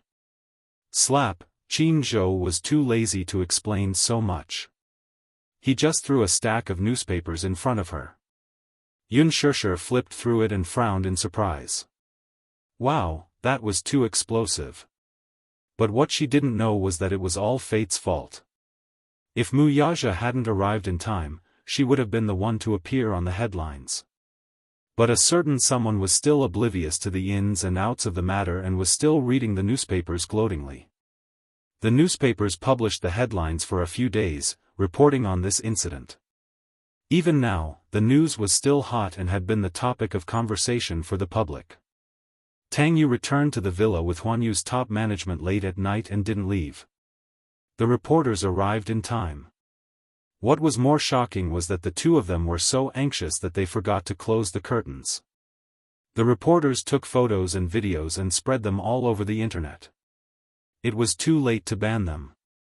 Actually, after the incident, Tang Yu's studio secretly contacted the paparazzi and offered to buy all the videos and photos in their hands at a sky-high price. They wanted to destroy the evidence and at least suppress the limelight at the critical moment. Unfortunately, these reporters refused no matter what. Even with 7 figures, they could only buy a few photos. Who's afraid of who? Their photos had already been bought by a mysterious investor at a high price. He wanted to ruin Tang Yu's reputation. Tang Yu's studio's crisis was just a last-ditch struggle. In just one night, Tang Yu's fans on Weibo had dropped by a few million. At this stage, she was still losing fans. Tang Yu was dumbfounded when he saw that his path to stardom was destroyed. He could not recover from the setback. That was not all. Blessings never come in pairs, and misfortunes never come singly. Huan Yu received several notices in succession. A few advertisers proposed to terminate their contracts. Tang Yu's roles in the TV series and movies that she was filming in were removed. Even if it was a finished film, there was not a single bit of her scene left. Now that her reputation was in tatters, Huan Yu was facing a sky-high penalty for breaching the contract. The higher-ups were furious. For companies, artists were like products. Without popularity, they would have no value. Huan Yu Entertainment and Tang Yu Studio laid their cards on the table and proposed to terminate the contract. Tang Yu was about to face a sky-high penalty of 9 figures. How pitiful. A pitiful person must have something hateful, Unspoken said. Chapter 323. Stop fooling around. Unspoken slapped his hand away. Just as Tang Yu was feeling depressed, she saw that Qin Zhou's office was open. She rolled her eyes and walked in with a smile. Nobody knew what she was thinking. Chairman Qin. When she saw him, she would first sweetly compliment him. Qin Zhou held shares in Huan Yu.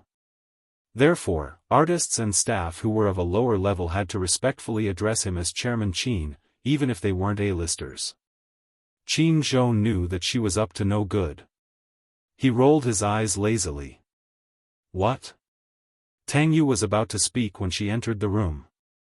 She was dumbfounded when she saw Unspoken, who was sitting at the side and signing an agreement. Unspoken? Why are you here? It's none of your business. Mind your own business.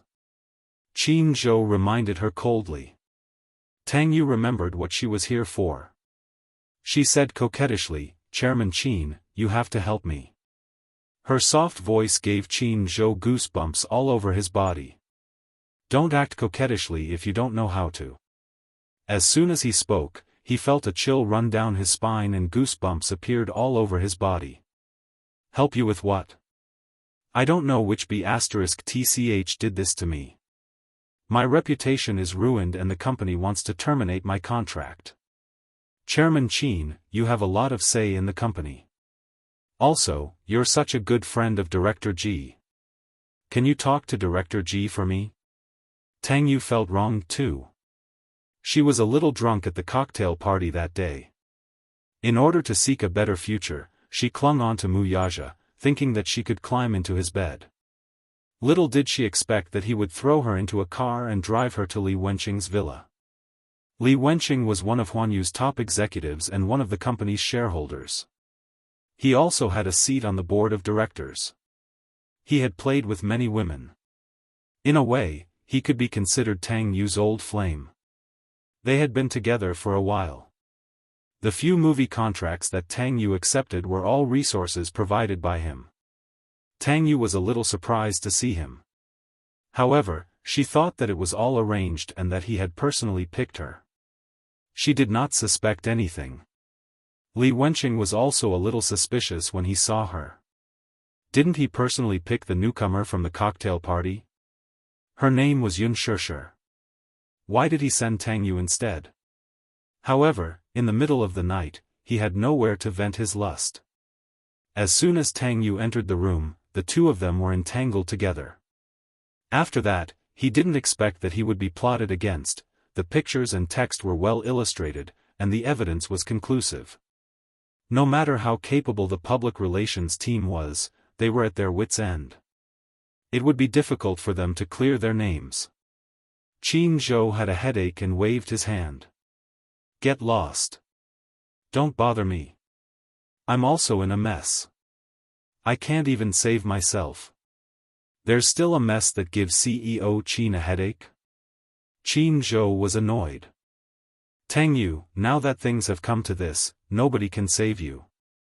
If you really want me to point you out a way out, seeing that you're young and have good potential, I'll be kind and introduce you to a film contract. Tang Yu's eyes brightened. He couldn't hide his excitement. Really? President Qin, I knew you wouldn't leave me in the lurch. What kind of movie is it? Qin Zhou smiled evilly. Golden Lotus 3D. F***CK. Playing with her? Jean Ping Mei 3D?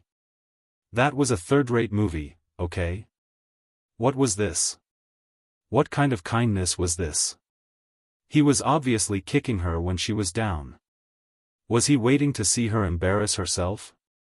No matter what, she was still a B-list starlet. She was also a popular teen idol. How could he let her star in such a low-class movie? You. Tang Yu was so angry that her face turned red. Chapter 324. I'm a teen idol, and you want me to star in a third-rate film? Tang Yu said angrily. Oh? You're still flattering yourself? Teen idol? You made such a big scene this time, and the video is all over the city. Who hasn't seen you naked? Why are you being so pretentious? Qin Zhou mocked. Tang Yu was speechless. Don't underestimate this resource. How many female stars are lining up to be in it? For a role in it, they're fighting so hard. Don't you care? Qin Zhou said disapprovingly. This was a blatant humiliation. Tang Yu felt so ashamed that she couldn't show her face. She said angrily, President Qin, are you hitting me when I'm down? Qin Zhou pretended to be wronged. Oh, you're biting me. I'm helping you out of kindness, and you're saying that I'm hitting you when you're down. Really, humph. Recommending you to this film is already a compliment to you. Don't you know what your reputation is? Even if it's for my sake, the director might not choose you. Tang Yu was so angry that she stomped her feet. Suddenly, she glanced at Unspoken from the corner of her eye. The latter's pen paused, and she felt a chill run down her spine. She looked up and saw Tang Yu glaring at her. What was this? She got shot even when she was lying down. Unspoken, what are you doing in Huanyu? Signing a contract, Unspoken said coldly. Signing a contract? Tang Yu was shocked. You signed a contract with Huanyu just like that? Usually, it was impossible for a newcomer to sign a contract with Huanyu Entertainment right after their debut unless they had a strong background. No matter how good their qualifications were, they were the first in history to sign a contract with the headquarters right after their debut. There were two big studios under Huanyu. Usually, newcomers who just debuted would sign a contract with a studio first. Huanyu would only seriously consider signing a contract when they had some fame. As the dream factory of the entertainment industry, Huanyu's requirements to sign a contract were very high. Tang Yu's eyes were sharp. She saw the contract in her hand. It was indeed a model contract, and there was also a signing letter. She was so jealous that her eyes turned red. It was scary.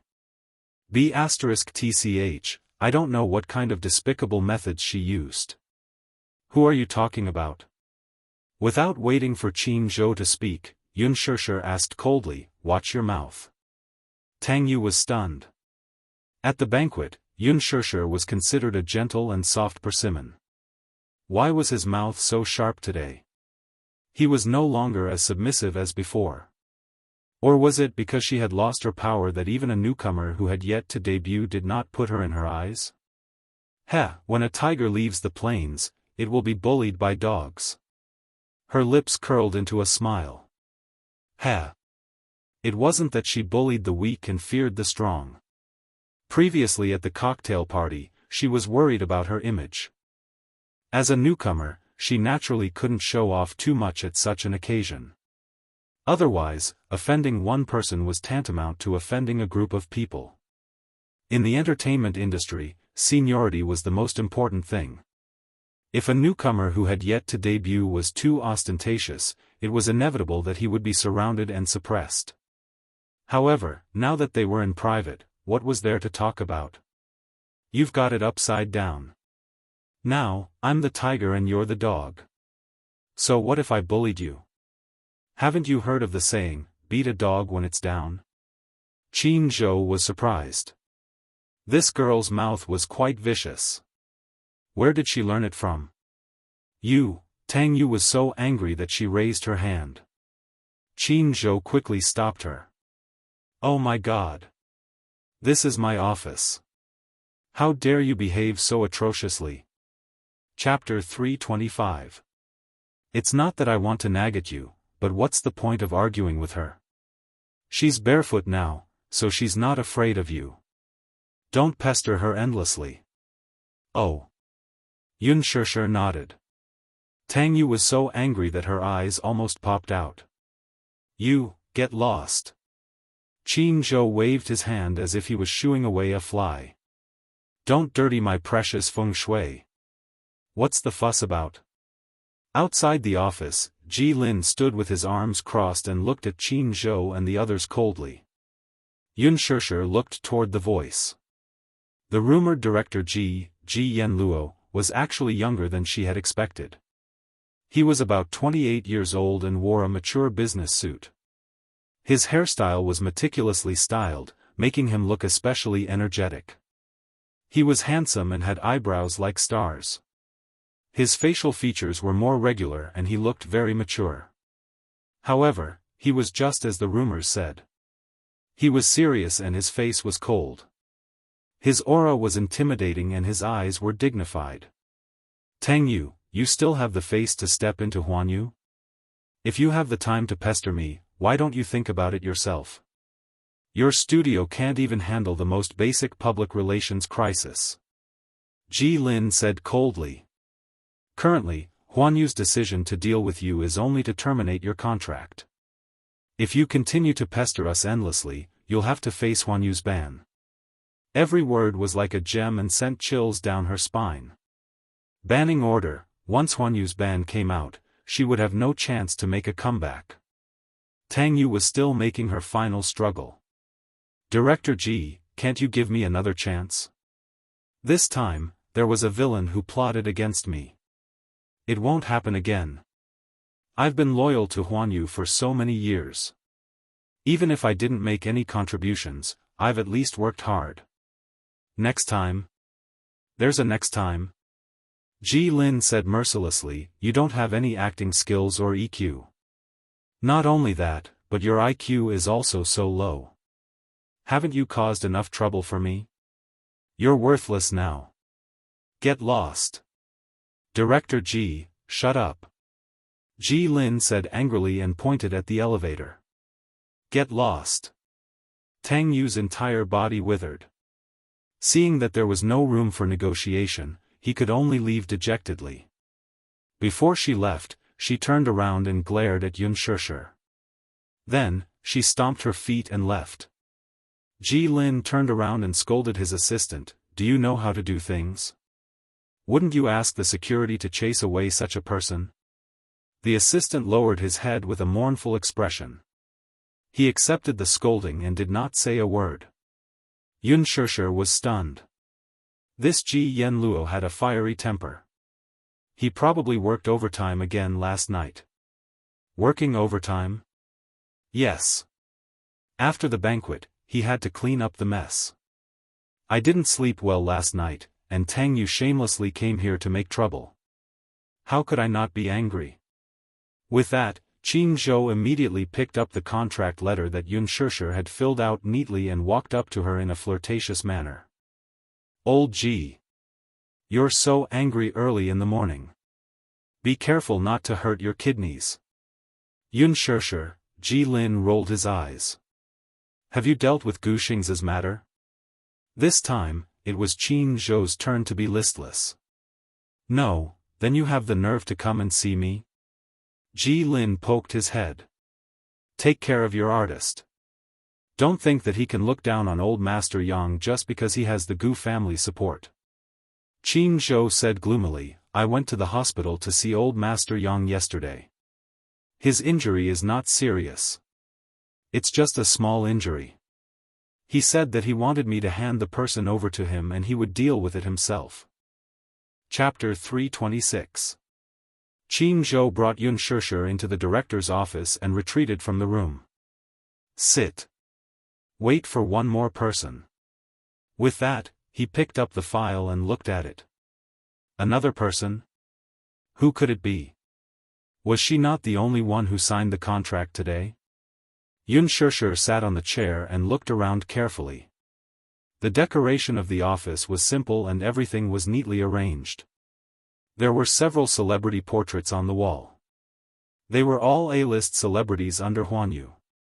Among them, Gu Xingzi's portrait was among them. There were many books and albums on the bookshelf. There was a short table in front of the sofa with a high-end tea set on it. There was a knock on the door. Yun Shishir turned her head in confusion and saw that it was Jun Mo who walked in. Seeing that it was her, Yun Shishir smiled. Jun Mo nodded, closed the door, and sat down beside her. Director Ji. Ji Lin raised his wrist and looked at his watch. He said coldly, You're always on time. You won't appear until the last minute. Jun Mo said indifferently. I just had a smoke outside. You're quite free and elegant. Ji Lin said. Jun Mo's lips curled as she turned to look at Yun Shishir and slowly reached out her hand. Hi. Her voice was not very warm or intimate, but there was a faint smile in her eyes. Yun Shishir smiled and shook her hand. Hello. Yes. Everyone is here. Let's start. Ji Lin sat at his desk and held the contract filled out by Yun Shishir.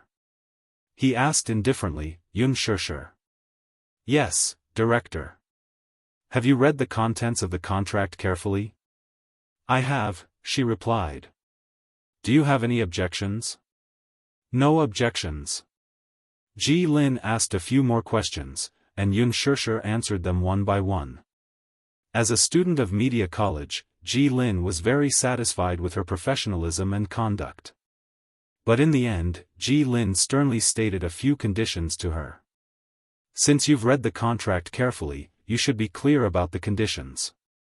I hope you can abide by them. Understood. Ji Lin raised his head, looked at her deeply, and slowly said, Your aptitude is very good, but I need to give you a word of advice.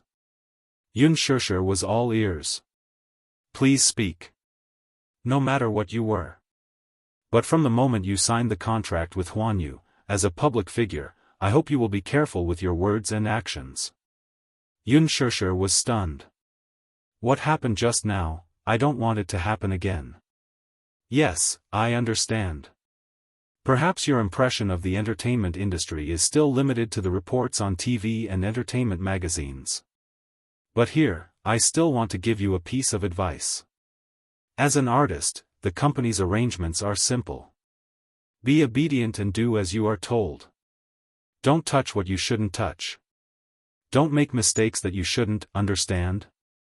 Jun Mo was a little surprised.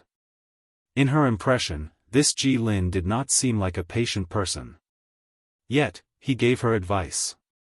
Did it seem like he was taking special care of her? Ji Lin turned to discuss the renewal of the contract with Jun Mo. Yun Shishir listened at the side. It turned out that Jun Mo's contract with Huanyu had expired. Her aptitude was very promising, and the company hoped that she could renew the contract. In addition, her previous manager was hospitalized with cancer and the position had been empty. Ji Lin planned to assign her a new manager. Chapter 327. Among the many artists signed by Huanyu, Junjun's talent was outstanding. She was a rock singer and had her own band.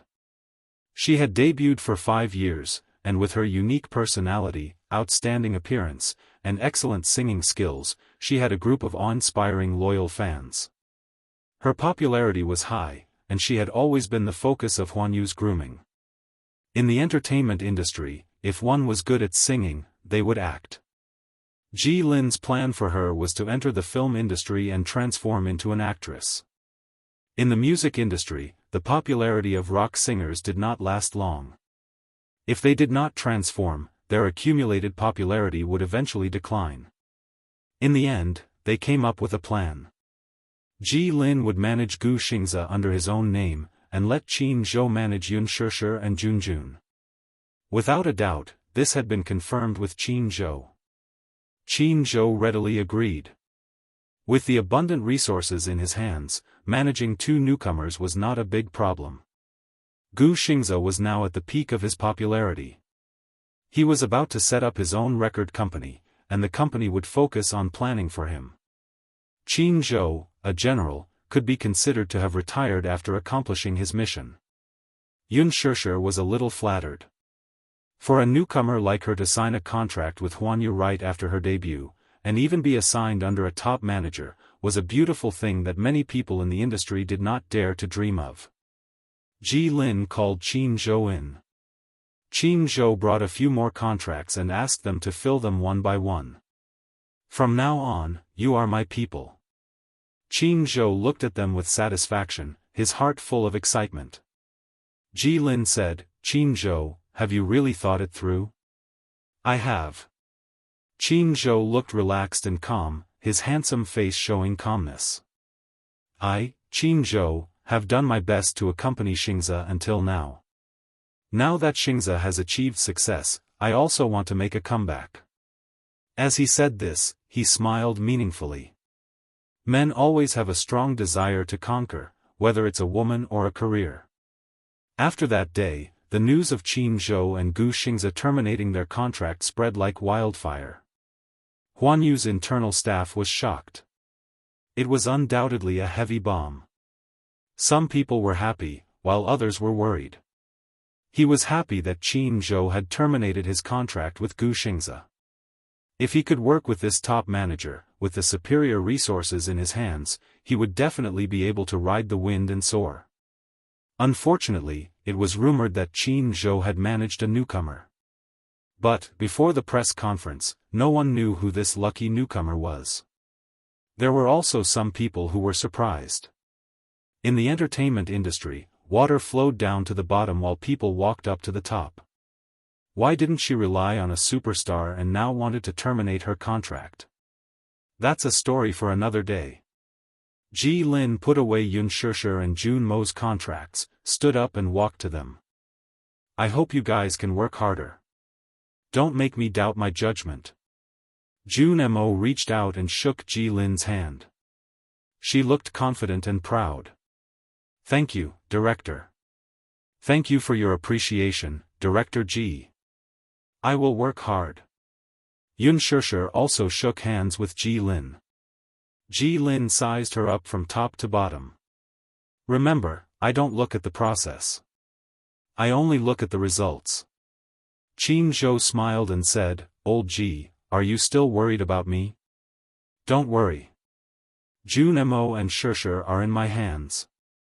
I will definitely give you a satisfactory answer.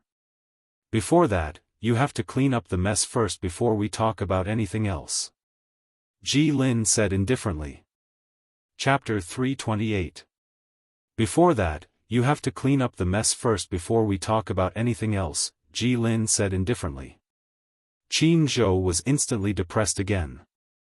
At noon, Qin Zhou, Yun Shishir, and Jun Mo had a simple lunch before taking a short break in the company. Jun Mo sat on the leather chair, adjusted it to a comfortable angle, and closed her eyes to rest. Qin Zhou led Yun Shishir on a tour of Huan Yu's headquarters building and introduced it to her floor by floor. Huan Yu's headquarters towered into the clouds and was extremely spectacular. It was a full 50 floors high and was unreachable. It was Yun Shishir's first time visiting this entertainment empire that was the focus of the world's attention. Huan Yu had 2 major film and TV production companies and 3 authoritative media companies. Whether it was movies, TV series, or records, Huan Yu had everything in one place. The huge entertainment empire was run in the entire building. As the famous Dream Factory, any name of the artiste signed by Huanyu was like thunder to one's ears. In today's entertainment industry, the 4 new female stars, the 4 ancient actors, Yang Mi, Han Yuyan, Yan Bingqing, Li Jiuxian, Lu Junyu. These hot names were all signed by Huanyu. Huanyu was no longer just a milestone. It was already an industry giant that monopolized the entertainment empire. Qin Zhou took her to the rehearsal room, recording studio, and interview hall. He also brought her to meet a few famous film and TV series producers and directors under Huanyu. Yun Shishir's elegant manner of speaking left a deep impression on many people. Everyone had high hopes for this newcomer. Then, Qin Zhou gave her a general introduction of Huanyu's treatment. The treatment was unexpectedly good. The remuneration ratio on the contract was very generous. Generally speaking, the remuneration ratio for the artistes signed by Huanyu was generally 70% for the company and 30% for the artistes because of the training and packaging of the newcomers. As for her share, it was 50-50. What did that mean? Let's say that according to the remuneration for the movie, The Green Apple, Gu Xingzia's contract with Huanyu was 60% to 40%, and the remuneration was 50 million. Then, the company would deduct 20 million from this basis, and the remaining 60%, which was 30 million, would fall into his pocket. This was already the highest treatment in Huanyu. She, on the other hand, was paid 5 million yuan. In her hands, she received a full 50%, which was 5 million yuan. Other than that, Huanyu would also provide a car for the artists to pick them up. She was given a Volkswagen Phaeton. Even if it was a newcomer who had just debuted, the company would do their best to reduce public exposure. Huanyu had done a lot of homework on how to protect their artists' privacy. Even the most highly trained paparazzi wouldn't be able to catch the slightest movement of an artist from Huanyu. As for the private photos of celebrities on the entertainment media websites, they were just celebrities seeking exposure and cooperating to create hype. What awaited her next was a long and intensive training course. One of the most important aspects was the cultivation of the actors. Yun Shishir was outstanding whether it was in terms of external conditions, appearance, temperament, manners, or internal conditions, such as conversation, etiquette, and acting skills. He only lacked the tempering of his works. In the history of Huanyu, there had never been an artist who had both beauty and acting skills. It was also because of this that Ji Lin paid special attention to her. Chapter 329.